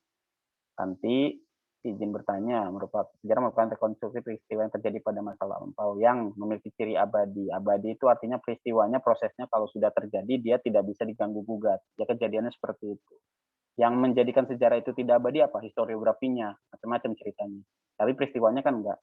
Kita kenal peristiwa Perang Dunia Kedua, ya udah, Perang Dunia Kedua itu adalah perang yang terjadi antara negara-negara blok sekutu dengan atau blok Aksis melawan blok sentral. Maaf, ya blok sentral itu disebutnya blok Aksis, blok sekutu ya blok sekutu gitu. Terjadi peristiwa itu ya perang ya. Banyak orang dan warga sipil yang meninggal. Iya, peristiwanya itu semua terjadi. Tapi ketika peristiwa itu terjadi terulang bisa nggak? Enggak. Yang abadi apa? Narasinya. Kenapa penyebabnya? Penyebabnya sederhana. Perang Dunia Kedua, Jerman nyerang wilayah otoritas yang harusnya netral. Kota Danzig. Kenapa diserang oleh Jerman? Karena kota Danzig itu dilindungi oleh negara-negara sesuai kesepakatan dan perjanjian Versailles gitu ya. Perjanjian Versailles yang dibuat pada Perang Dunia I. Jerman yang melanggar juga akhirnya. Dan itulah yang menyebabkan peristiwa itu terjadi. Oke, itu ya. Jadi yang masalah abadi itu ya peristiwanya ya, bukan ininya. Artinya tidak ada peristiwa yang serupa yang sama gitu, nggak ada. Peristiwa sejarah itu cuma terjadi satu kali, one more time. Kemudian dari Nova, kita bereskan dulu yang di chat ya. Sejarah itu kan harus objektif, harus tidak menghadapkan. Lalu bagaimana hubungannya dengan penafsiran sejarah? Nah, objektif itu memang benar, harus wajib. Sejarawan itu berusaha untuk objektif, fokus pada peristiwa sejarahnya. Tapi, ini ada tapinya nih. Kenapa ada penafsiran di dalam sejarah? Karena pada dasarnya seorang sejarawan itu terikat dengan yang namanya sumber yang dimilikinya. Semakin sedikit sumber sejarahnya, semakin tinggi subjektivitasnya. Makanya ketika seorang sejarawan mengumpulkan sumber, dia harus benar-benar totalitas ngumpulin sumber itu, nggak bisa sembarangan. Sumber sejarahnya itu harus faktual, kemudian dia masuk dalam kriteria sumber primer, artinya sumber utama gitu ya. Kalau itu bisa didapatkan, dan kemungkinan besar penulisannya itu akan lebih objektif. Karena kalau subjektif itu, tadi saya bilang ya, udah dijelaskan sebelumnya. Subjektif itu ada basic dari seorang sejarawan yang ada masalah kepentingannya apa dia nulis itu, gitu ya. Kemudian latar belakangnya kenapa, wah macam-macam kalau subjektif itu, ya. Tapi bagi sejarawan yang profesional dan kita, gitu ya, berusaha menulis sejarah itu adalah apa adanya. Itu namanya penulisan sejarah kritis, ya. Sejarah yang apa adanya itu biasanya kadang-kadang tidak disukai oleh penguasa, gitu ya. Karena penguasa itu harus menarasikan sejarah nasional menurut versi dia, gitu. Jadi itu ya, tafsiran itu adalah hal yang menurut saya dilakukan oleh sejarawan karena keterbatasan sumber. Jadi kadang-kadang gini, kalau kita nemuin bagian tubuh sebagai fosil, itu kita nggak pernah nemuin bagian itu utuh gitu ya. Ada ke tangannya, nggak ada kepalanya gitu. Ada kepalanya, nggak ada kakinya. Ada tengkorak rusuknya gitu ya, bukan tengkorak rusuk, ada tulang rusuknya, tapi nggak ada bagian-bagian giginya, rahangnya dan sebagainya. Nah, sejarawan tuh kayak gitu, nemuin sumber ini, wah ini sumber sejarah nih. Ketika dia mau udah terjun, merekonstruksi peristiwanya, kok sumber pendukungnya nggak ada ya yang harus memperkuat sumber ini. Nah itu yang terjadi. Jadi ngerekonstruksi peristiwa sejarah itu ketika menjelaskan ininya objektif, tapi menjelaskan mendukung si sumber ini menjadi objektif itu dia harus melakukan penafsiran. Nah penafsiran itulah yang muncul akhirnya gitu ya. Jadi tafsiran itu adalah nggak usah jauh-jauh ke sejarah, di Al-Quran masih ditafsirkan sampai hari ini. Sampai hari ini, Al-Quran itu masih ditafsirkan. Penafsirannya itu artinya apa? Orang-orang itu punya banyak kepentingan di kitab suci kita. Padahal kandungan dalam ayat itu sudah ada. sudah ada kandungannya. Tapi kenapa orang-orang itu berusaha menafsirkan? Gitu ya. Dan ini maaf ya, artinya kalau kita sebut tafsiran itu bukan hanya berlaku di historiografi, di kitab suci saja gitu ya. Bible aja ada beberapa kali itu penafsiran gitu ya di agama Nasrani. Kemudian di Veda juga sama. Penafsirannya itu apa? Kadang-kadang orang itu melihat rekonstruksi zaman sekarang gitu ya. Kemudian mencoba menafsirkan peristiwa yang terjadi di kitab sucinya yang sebenarnya periodenya udah lama gitu. Akhirnya apa? Kalau di Islam penafsiran-penafsiran yang tidak sesuai dengan perawi gitu ya. Kemudian melanggar ketentuan-ketentuan syariat, bid'ah itu jadinya. Kita harus hati-hati dengan penafsiran-penafsiran kalau di dalam teologis ya. Itu lebih sensitif. Kalau sejarah masih bening, kesalahannya masih kita bisa revisi. Tapi kalau di dalam kitab suci, salah penafsiran itu berdampak munculnya sekte baru. Dan itu yang akan terjadi. Dan kita harus berhati-hati dengan itu. Ya, jadi nggak boleh sembarangan. Kata kunci penafsiran itu berarti kita membutuhkan satu disiplin ilmu yang namanya hermeneutika. Nanti Anda pelajari itu apa itu hermeneutika ya. En Malik dan unik ya, En Malik itu artinya terjadi satu kali ya. Mungkin itu dulu ya. Oke, Dita, kampus-kampus lain masuk ke dalam fakultas sastra, padahal harus masuk ke dalam fakultas ini. Apa yang membuat sejarah masuk fakultas sastra? Iya, karena sejarah sebagai seni, gaya bahasa, metafor, ketika historiografi banyak yang nulisnya menggunakan majas dan sebagainya, itu gara-gara itu. Kemudian Nur Yasin, apa yang dimaksud dengan autentisitas dan kredibilitas itu tahap kritik sumber itu. Otentik itu artinya, saya lupa ya, kredibel itu dapat dipercaya, otentik itu asli. Oke, itu kata kuncinya itu. Kemudian apa lagi ya? Aditya Prayoga, sejarah sering diartikan secara negatif seperti sejarah sebagai filsafat, padahal bukan. Yang saya ingin tanyakan, kenapa sejarah tidak dapat dikategorikan sebagai filsafat? Enggak, sejarah itu ada filsafatnya kok. Namanya mata kuliah kita ada nanti di semester 2 kan. Filsafat sejarah itu. Filsafat itu berarti kita menjelaskan dulu kenapa harus terpenuhi ya cabang-cabang ilmu filsafatnya ya, sejarah ya. Di dalam filsafat itu ada 3 cabang ilmu utama. Pertama itu adalah epistemologi, kemudian yang kedua adalah ontologi, kemudian yang berikutnya adalah aksiologi. Tuh. Oke, nanti itu kita bahas di kajian yang lain ya. Filsafat. Apriani, Pak izin bertanya. Apriani Nur Hasanah, menurut Bapak yang seorang sejarawan Atlantis itu benar atau tidak? Anda diskusikan lah yang kalau itu ya. Jadi saya nggak mau menduga, nggak mau melakukan hipotesis. Kita nggak, pokoknya intinya gini, selama itu tidak bisa dibuktikan secara fakta dan data, saya masih nggak percaya itu Atlantis. Ada itu. Kalau ada buktinya, bukti ya, bukan nafsirin lagi tuh. Baru kalau ada buktinya bisa. Tapi kalau penafsiran nggak bisa. Kalau penafsiran itu artinya belum terbukti. Belum final, belum sepakat sejarawan itu. Ya, itu artinya di situ. Tapi Pak, maaf. Ya. Waktu saya lihat pembahasan tentang ini, jadi yang meneliti ini tuh bukan dari sejarawan kita aja, tapi ya dari pihak luar negeri juga.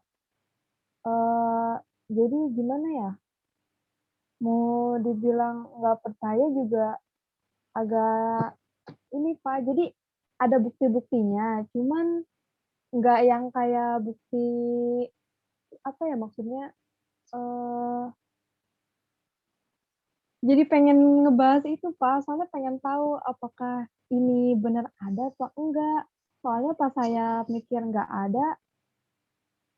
ada buktinya.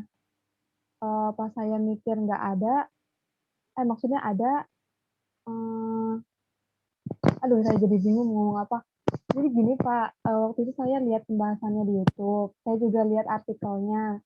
Jadi yang bahas ini tuh sejarawan luar negeri. Makanya saya pengen tanya Bapak, apakah Bapak juga istilahnya percaya dengan ini atau enggak? Baik, kalau ditanya percaya atau enggak, kan di situ saja sudah dijelaskan oleh Apri kan, para peneliti masih melakukan kajian. Artinya kalau melakukan kajian kan berusaha mencari kebenaran fakta dan datanya. Kata research ya, research penelitian itu kan dari bahasa Inggris research atau itu kan mengulang, search itu artinya mencari. Pengulangan pencarian terhadap data-data tertentu, objek tertentu, itu namanya penelitian. Ya. Jadi selama masih di tahap penelitian dan belum di tahapan publikasi, walaupun sudah terdokumentasikan buktinya dan kata kunci di dalam sejarah itu sebenarnya ada dua. Pertama itu bukti sejarah, ya. Spasialnya itu nanti berkaitan dengan bukti sejarah itu. Kemudian yang kedua temporal, waktunya bisa ditentukan nggak gitu. Karena di sejarah gini, kayak kemarin ada diskusi ya seputar apakah benar salahkan negara itu ada, bukti sejarahnya ada loh Pak. Oke, bukti sejarahnya ada. Pertanyaan saya selanjutnya, bukti sejarah itu sudah bisa dibuktikan secara kredibel dan otentik nggak? Itu pertanyaan saya. Kalau dia bisa dibuktikan secara kredibel dengan otentik, oke, terpenuhi satu. Kemudian yang kedua pertanyaannya, lu lahir di situ. Kapan bukti itu bisa memberikan pernyataan atau bukti itu kapan dibuat? Karena pada dasarnya bagi seorang sejarawan itu, selama dia itu masih dalam tahap penelitian, belum di tahap publikasi, belum di tahap, kata kuncinya dalam sebuah penelitian itu adalah kesimpulan. Bab 5 itu kesimpulan loh. Ya, ketika dia belum sampai di tahapan bab 5, ya itu semua hipotesis. Kalau saya sih kayak gitu tipikalnya. Artinya saya nggak apa ya? Saya itu orang yang paling tidak apa ya? Kalau saya sebut itu tidak mudah percaya. Saya itu salah satu sifat saya itu skeptis gitu. Skeptis itu orang yang apa ya? Nggak gampang percaya apapun gitu. Kecuali teologi saya, secara keimanan, saya itu masih sangat percaya. Walaupun kalau kita apa ya, diskusikan tentang material di dalam fisika itu, konsep ketuhanan itu akan debat itu orang fisika itu tentang konsep ketuhanan. Tapi kalau kita kan enggak ya. Untungnya kita enggak ngambil disiplin ilmu itu. Pokoknya kita saya masih memegang teguh prinsip saya sebagai seorang muslim dan saya taat beribadah karena saya yakin Tuhan itu mengawasi. Walaupun kalau ditanya material, kalau orang fisika nanyanya materialnya seperti apa, itu zatnya itu. Wah, itu udah urusannya beda lagi, saya nggak mau ke ranah sana. Tapi pokoknya selama konsep atau apa, nah, saya kasih contoh gini, kedatangan bangsa, bukan kedatangan ya, masuknya Hindu dan Buddha ke Nusantara aja masih hipotesis ya.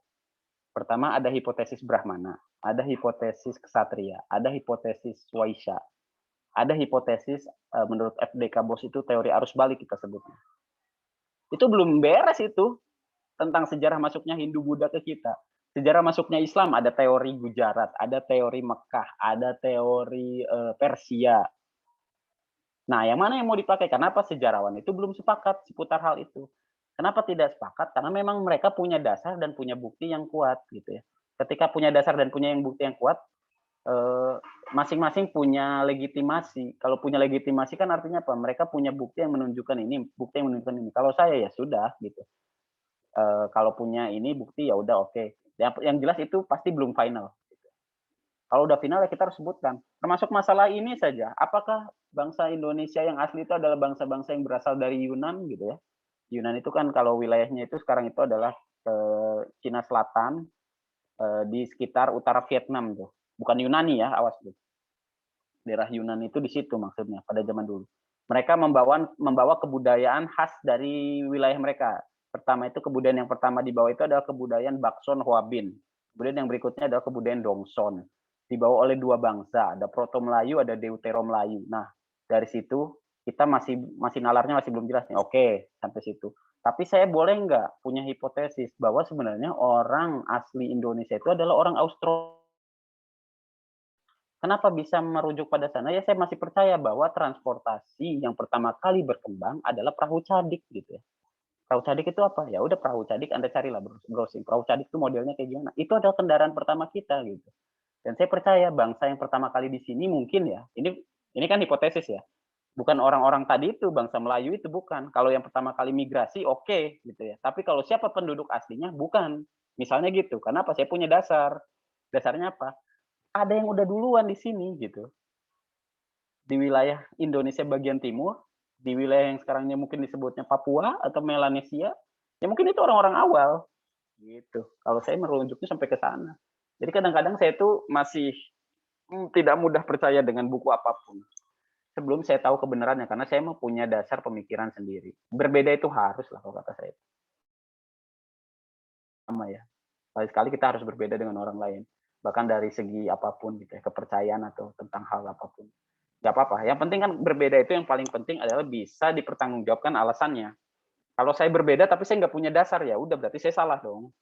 Tapi kalau saya berbeda, saya ngasih tahu tadi ya, buku-buku sejarah tuh nyebutin bangsa Proto Melayu dan Deutero Melayu sebagai bangsa awal yang melakukan atau bangsa awal bangsa Nusantara. Saya masih sampai hari ini nggak percaya gitu. Karena saya yakin ada orang lebih awal, ada masyarakat yang lebih awal di sini. Yaitu adalah orang Austronesia atau Melanesia gitu. Itu ya pertama. Jadi itu yang karena gini, saya menggunakan teori terbentuknya Pangea ya atau teori terbentuknya bagaimana daratan dan benua gitu. Tidak mungkin itu. Ya kalau kita sebutkan orang Proto itu waktu kesini masih pakai jalur darat lah.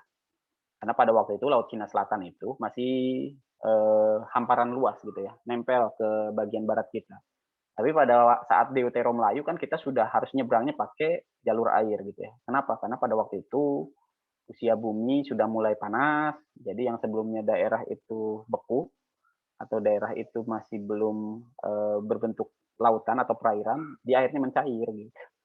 Saya itu percayanya sampai ke sana gitu ya, menganalisisnya karena bahkan teori terbentuknya bumi aja ada banyak versi ya. Nebulae itu teori yang bahwa kita itu adalah dari kabut panas kemudian madet gitu ya bahasanya itu. Kemudian ada yang namanya Big Bang. Big Bang itu teori yang kita itu hancur terus kemudian terbentuk sistem tata surya dan galaksi macam-macam gitu. Tapi silakan, kalau saya lebih percaya yang nebula sebenarnya daripada Big Bang. Mungkin ada yang percaya dengan Big Bang. Nebula kenapa? Karena unsur-unsur di dalam bumi ini sebenarnya lebih banyaknya gas. Karena nebula itu kan teori gas disebutnya. Gas yang memadat. Gas itu akan sewaktu-waktu berubah lagi jadi gas. Kalau saya seperti yang seperti Pak, silakan. Di Al-Quran kan ada disebutkan Pak, katanya pembuatan bumi ini ada 6 masa. Bapak pernah meneliti itu nggak Pak? Atau pernah nyari itu gitu? Iya, Al-Quran itu saya perlu baca kandungannya. Jadi kalau baca Al-Quran per ayatnya, saya nggak bisa menganalisis itu.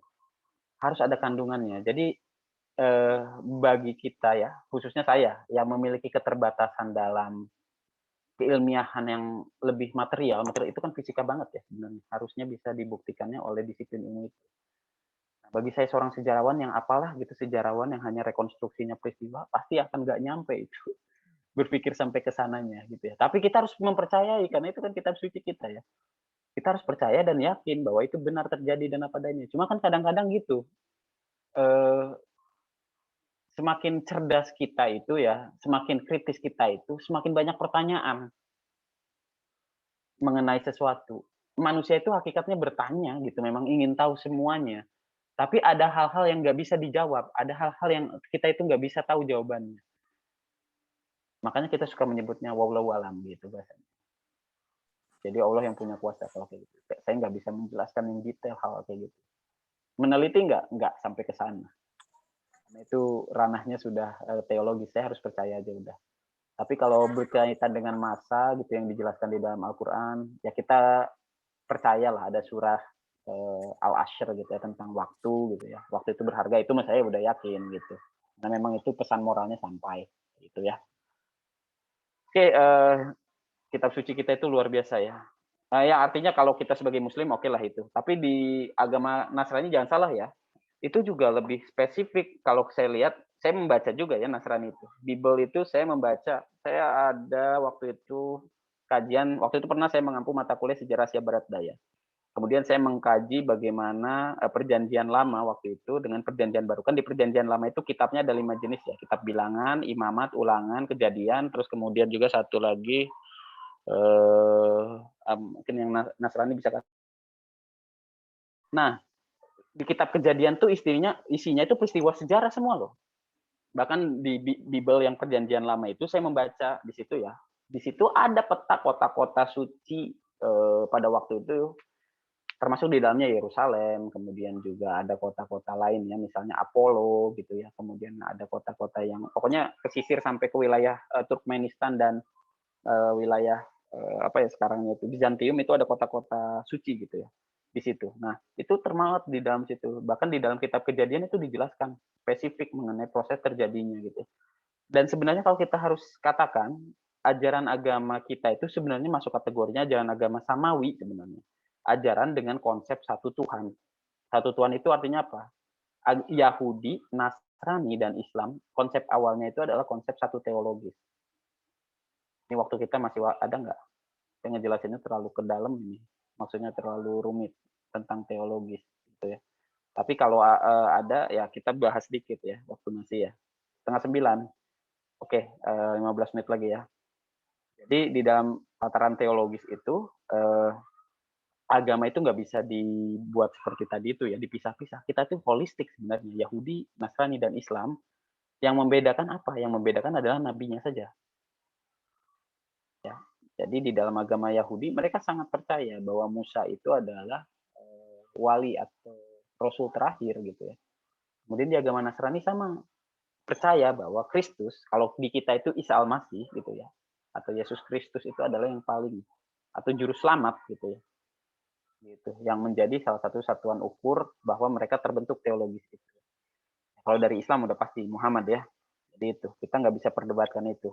Karena itu dari tataran teologis, masalah keyakinan, dasarnya semua agama itu adalah berbuat baik sebenarnya intinya gitu. Dan kita harus hidup secara berdampingan. Karena menurut kita baik, menurut agama yang lain belum. Kita itu kan kalau versi agama Nasrani domba-domba yang tersesat. Sementara bagi kita yang di luar agama Islam sama menganggap mereka juga adalah seperti hal-hal yang tadi itu. Banyak yang harus kita itu belajar menghargai di sini. Jadi kita sama-sama konteksnya itu tidak akan menyinggung permasalahan agama. Tapi ketika saya ditanya masalah agama, saya akan menjawab apa yang saya ketahui mengenai seputar agama. Baca bukunya Karen Armstrong ya tentang Yerusalem. Wah kita itu kalau baca buku itu, kalau saya baca buku itu tuh udah ngebayangin zaman dulu deh. Hidup di satu kota yang agamanya itu ada 3 gitu. Agama Samawi semua tinggal di satu kota namanya Yerusalem. Ada Yahudi, ada Nasrani, ada Islam. Yahudi kan di sana ada tembok tatapannya, tempat suci, kerajaan Sulaiman gitu ya. Kalau di agama Nasrani ya udah pasti di sana itu ada jalan, kalau saya sebut itu adalah kota suci kota suci bagi umat Nasrani ya, Yerusalem itu, karena di situ adalah tempat Yesus melakukan itu penebusan dosa, ada Via Dolorosa, jalan yang dilalui oleh Yesus Kristus hingga disalib gitu. Dan itu sangat diyakini sebagai sebuah teologis yang menurut saya agama Nasrani pasti akan lebih, orang itu ziarahnya pasti ke sana, yang Nasrani, yang Yahudi, Islam juga pasti ziarahnya ke sana itu.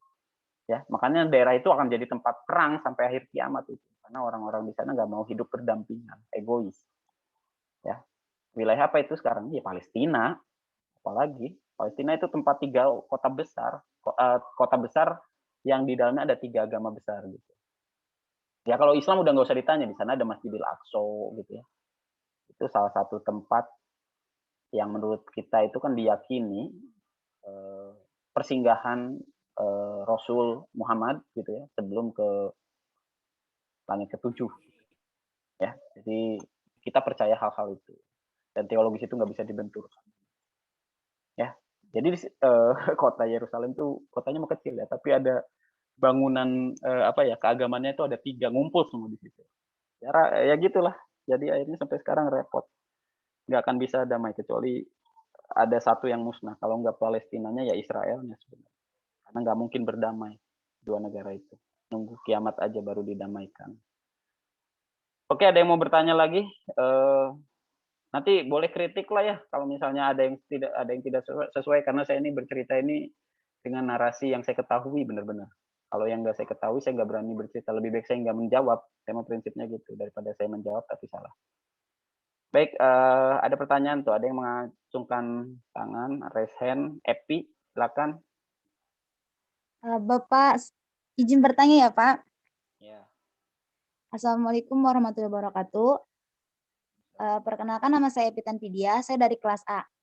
Sebenarnya Epi pengen tanya masih bersangkutan dengan pertanyaan Nur Yasin. Kata Nur Yasin tadi apa yang dimaksud dengan autentisitas sama kredibilitas kan? Di sini Epi baca autentisitas itu kan keaslian sumber atau disebut juga dengan kritik eksternal. Terus kalau kredibilitas disebut juga dengan kebiasaan dipercaya atau kritik internal. Maksudnya kenapa disebut kritik eksternal sama internal gitu Pak? Terima kasih. Baik, terima kasih. Jadi saya kasih sampel gimana ya biar kritik eksternal internal itu misalnya ada satu sumber gitu ya. Sumbernya itu adalah prasasti lah. Kalau prasasti itu kalau saya tanya dulu kepada Anda, dia jenisnya adalah sumber benda atau sumber tulisan? Coba menurut Anda apa? Benda ya Pak. Berbenda. Yakin, benda. Prasasti. Bisa benda, bisa tulisan. Karena ada prasasti yang bentuknya batu, tapi isinya itu ada tulisan gitu, Pak. Ya, jadi saya tanya, jadi dia masuknya kategori sumber sejarahnya itu benda atau tulisan? Itu dulu. Benda dan Benda. Benda dan tulisan. Tulisan, Iya, Pak. Pak. Gimana? Ini nggak sepakat di Anda semua ini. Tulisan, Pak. Tulisan. Prasasti benda. tulisan. Iya Pak, tulisan. Tulisannya yang ditulis dalam Dalam apa batu gitu. ya. Dalam bahasa Sanskerta. Ya, pertanyaan saya masih sama. Oke, nanti semua boleh berkomentar. Tapi saya ngasih tahu, ini masuknya kategorinya dulu. Masuknya dia sumber benda atau sumber tulisan tuh prasasti. Benda, Pak. Tulisan, Pak. Apa? Tulisan, Pak. Oke, ini tahap kritik nih kalau udah di sini. Artinya tahap kritik itu artinya apa? Kita melihat sumber sejarah itu sebagai kritik internalnya atau eksternalnya. Nah, maksud saya di situ. Kadang-kadang Anda abai, Anda tuh langsung ngelihat produknya, oh ini dalamnya ada tulisan, berarti tulisan, oh ini bentuknya batu, berarti batu benda gitu. Nah, itu permasalahan sejarawan tuh. Karena Anda tidak berusaha melakukan uji sumber. Sebenarnya yang dilihat dari prasasti apanya coba? Tulisan ya? Oke, yang dilihatnya pertama tulisannya. Tapi ketika kita berbicara tulisan dengan angka tahun, apa yang dilihat? Angka tahun. Angka Nah, tahun. angka tahun kan dilihatnya dari materialnya kan? Iya. Bukan dari tulisannya. Bendanya, Pak. Nah, artinya prasasti itu kalau kita klasifikasikan sumber sejarah, jika dilakukan kritik secara internal, artinya dia itu akan menjadi sumber tertulis. Tapi kalau dilihat dari kritik eksternal, dia bisa jadi sumber benda itu. Ya, jadi dilihatnya dari dua komponen ini. Karena memang prasasti itu, saya pernah cerita sedikit ya, minggu kemarin ya, saya cerita, kalau Anda nggak, kata saya, posisinya kita nggak lagi apa nih namanya, PPKM, kemudian tidak lagi ada COVID ya, Anda itu KKL-nya udah di mana-mana ini sekarang ini. Rekomendasi saya yang paling dekat adalah Anda pasti ke Bogor lah. Kalau saya itu, saya pengen Anda dibawa ke Bogor, di situ ada 3 prasasti. Saya pengen Anda meneliti itu 3 hari kalau perlu ya, 2 malam nginep di situ, bukan nginep di tempat prasastinya ya, nginep tetap di perumahan warga, homestay, kemudian melakukan penelitian lagi, kajian lagi, tracing lagi gitu ya. Ya Anda biar mengenal, biar dekat dengan sumber sejarah itu gitu ya. Ini udah pernah kita lakukan di angkatan 2017 dan hasilnya efektif. Artinya apa? Pemahaman mahasiswa itu meningkat. Meningkatnya itu apa? Karena yang sebelumnya di buku sekolah, divisualkan, emang Anda ke sana gitu. Guru-guru sejarah itu kadang-kadang di prasasti Ciaruten itu isinya gini. Oke, itu kan menurut buku, Bu, karena Ibu tahunya dari buku. Kalau kita lihat posisinya, kalau kita lihat tulisannya secara detail, nggak kayak gitu. Maksudnya walaupun aslinya tulisannya sudah ditafsirkannya oleh filologi ya seperti itu, tapi pernah lihat nggak bahwa di situ ada cerita-cerita rakyat yang berkembang di prasasti itu. Nah, itu salah satunya yang ingin saya kaji itu di situ. Artinya tidak melulu seputar prasastinya, tapi bagaimana cerita rakyat atau folklore yang berkembang di masyarakatnya. Nah, itu harus diketahui. Kadang-kadang itu nggak ada di buku teks. Nah, gitu. Jadi kembali lagi, ketika kita melakukan kritik internal, kita harus bisa melihat bahwa prasasti itu sebuah tulisan yang memberikan informasi. Informasi mengenai apa? Misalnya kalau Ciaruten apa yang diinformasikan? Prasasti Ciaruten itu tentang apa? Waduh, ini lupa ya. Tentang kaki, telapak kaki teh bukan, Pak? Ya, telapak kaki itu ada 2. Ada yang prasasti Ciaruten, ada yang kebun kopi. Yang mana? Kalau yang Ciaruten apa? Telapak kaki Tarumanegara. Nggak tahu, Pak. Telapak kaki Tarumanegara itu ada macam-macam. Yang di Cidanghiang juga, yang di Munjul juga ada telapak kaki tuh di Pandeglang tuh. Telapak kaki Raja Purnawarman bukan, Pak? Raja Purnawarman itu siapa? Dan apa pada waktu itu kepentingannya nulis prasasti itu apa? Bisa sampai situ nggak? Untuk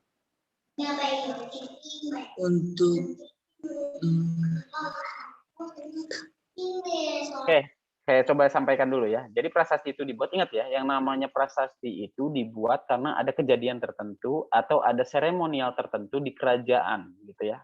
Siapa yang bisa nulis itu? Kaum Brahmana. Kemampuan untuk membaca Weda, mengartikan dan menafsirkan Weda, kitab suci agama Hindu, ya para kaum Brahmana doang yang pegang itu.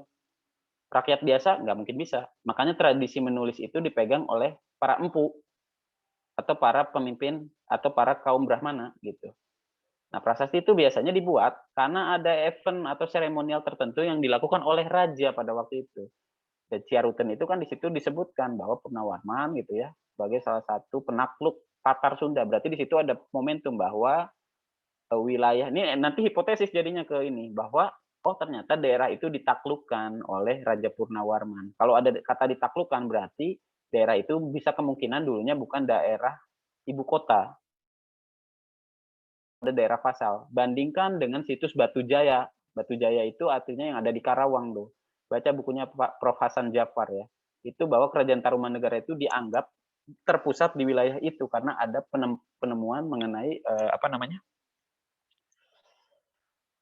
Tembok keraton, bukan keraton ya. Keraton itu terlalu inilah. Kalau saya sebut seperti kota kecil ya atau misalnya keraton bolehlah disebut. Ada di situ peninggalan situs Batu Jaya itu masih di dalam tahap hipotesis walaupun sebenarnya sudah rada merujuk ya. Artinya Tarumanegara atau pusat kerajaan Taruma kemungkinan di sana.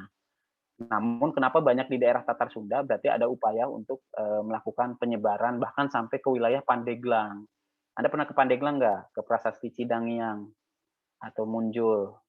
Itu mahasiswa 2017 lagi kajian di situ tuh, mahasiswa bimbingan saya. Saya lagi suruh dia coba pakai Undang-Undang Cagar Budaya kata saya nomor 11 tahun 2010 kajiannya di situ.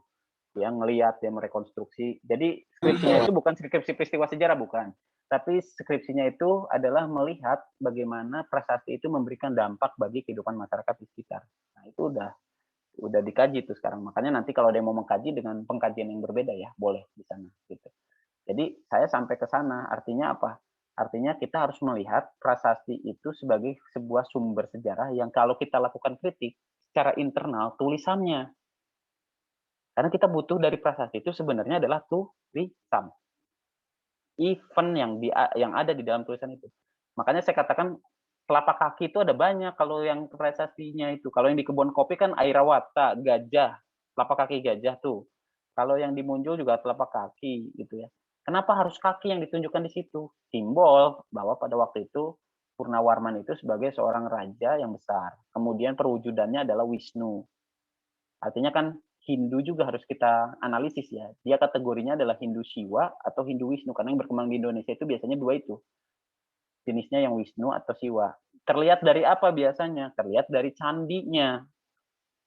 Kalau di dalam candi-candi yang Hindu, ya, itu biasanya kalau Hindu Wisnu gitu ya, totemismenya atau kalau saya sebut kebanyakan penjelmaan dari burung-burung gitu ya, Garuda dan sebagainya, karena itu kendaraan umum atau kendaraan utama dari Dewa Wisnu.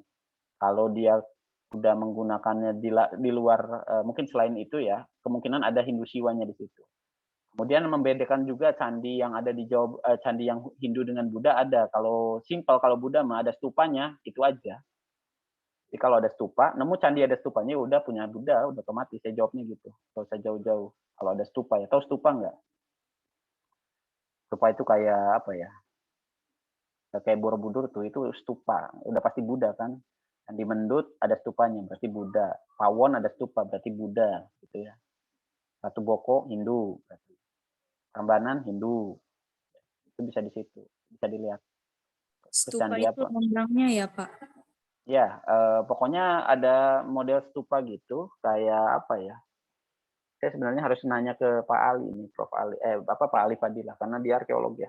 Tapi pemahaman saya itulah intinya stupa itu nanti Anda bisa tanyakan ke beliau lah, gitu ya. Pokoknya saya tahu itu stupa gitu. Di dalam itu ada bodhisatwa gitu, ada Buddha gitu. Ya itu. Jadi itu gampang ngebedain candi Hindu dengan candi Buddha mah, tinggal dilihat itu aja. Cuma di Hindu itu ada beberapa tipikal candi juga, makanya perlu kajian arkeolog dengan antropologi di situ. Saya belum tahu. Nanti kalau kita kajiannya lebih mendalam, harus banyak baca sih intinya gitu ya. Jadi saya belum bisa menjelaskan untuk hal-hal yang detail kayak gitu ya, lebih ke arah yang tadi itu. Kalau kritik eksternalnya, yang tadi saya bilang, kritik eksternal terhadap prasasti apa yang dikaji? Ya berarti tadi itu kapan tahun pembuatan prasasti tersebut? Bahan materialnya apa? Kenapa menulisnya di batu itu? Itu bisa dilakukan pengkajian itu. Itu namanya kritik eksternal, ya. Jadi menguji ini layak nggak dijadikan sumber gitu ya, karena dia memenuhi unsur-unsur itu. Makanya kritik itu perlu, tapi itu karena apa? Kita sebelum nulis sejarah yang paling pertama harus dilakukan apa ya? Itu ya. Jadi itu yang harus dilakukan. Ini saya jawablah dari beberapa pertanyaan nih, ya biar cepat terjawab dulu nih. Ada Atik biar semuanya terjawab ya. Definisi sejarah, definisi dan asal kata sejarah yang kita katakan. Ada beberapa pengertian, ya tadi udah. Apakah itu ada hubungannya dengan ciri-ciri ilmu sejarah yang bersifat mengeneralisasi, yaitu menyimpulkan sesuatu secara umum? Ya, generalisasi itu adalah mengambil atau menyimpulkan sesuatu yang berasal dari konsep kemudian dihubungkan menjadi sebuah narasi, ya, kesimpulan umum dia. Lalu pendapat atau definisi mana yang paling mendekati benar dalam ilmu sejarah? Kebenaran itu menurut saya peristiwa sejarahnya itu harus sesuai dengan faktanya ya. Kalau di dalam ilmu sejarah, pokoknya gini, kebenaran dalam sejarah itu adalah peristiwa sejarah itu sendiri, objek peristiwanya itu sendiri. Ketika dia sudah berbentuk historiografi, saya yakin seorang sejarawan itu berusaha untuk objektif, berusaha untuk menulis apa adanya, tapi ketika di situ ada beberapa permasalahan, munculnya adalah interpretasi juga gitu. Jadi artinya sejauh apapun kita sebagai seorang sejarawan pasti akan mengalami yang namanya fase menginterpretasikan. Tadi saya juga kan melakukan hipotesis bahwa sebenarnya kerajaan Taruma itu di sini gitu. Kenapa? Kalau saya lihat di situ tidak ada peninggalan ibu kota atau kota raja, nggak ada. Tapi kita bisa melihat di daerah lain gitu, kota rajanya itu di Batu Jaya dan sebagainya. Mungkin itu hipotesis ya. Karena saya melihat ke situ, dasarnya ada. Tapi ada kemungkinan bisa ini gitu ya.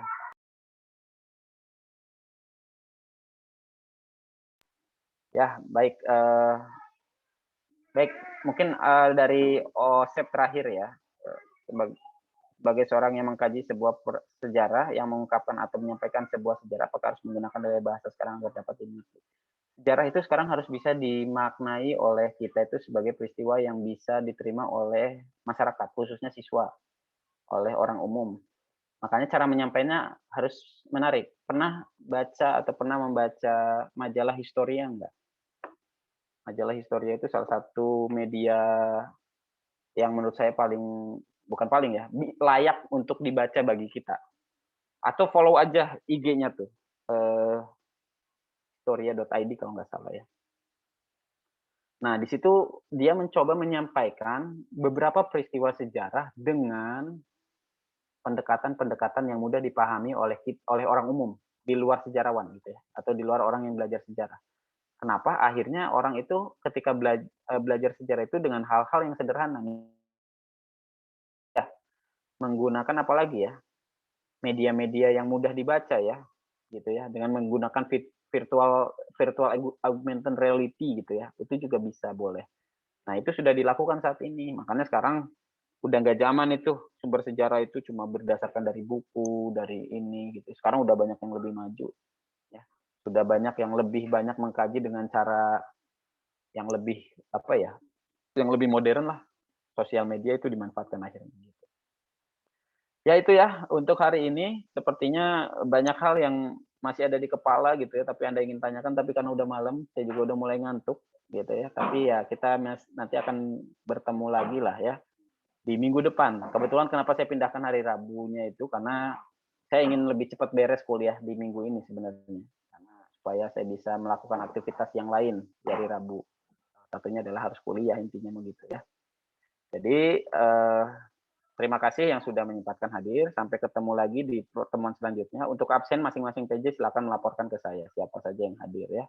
Boleh menggunakan link, boleh apapun gitu ya. Pokoknya yang jelas nanti diinformasikan saja. kita objektif dan jujur saja. Siapa yang tidak masuk ya katakan tidak masuk ya.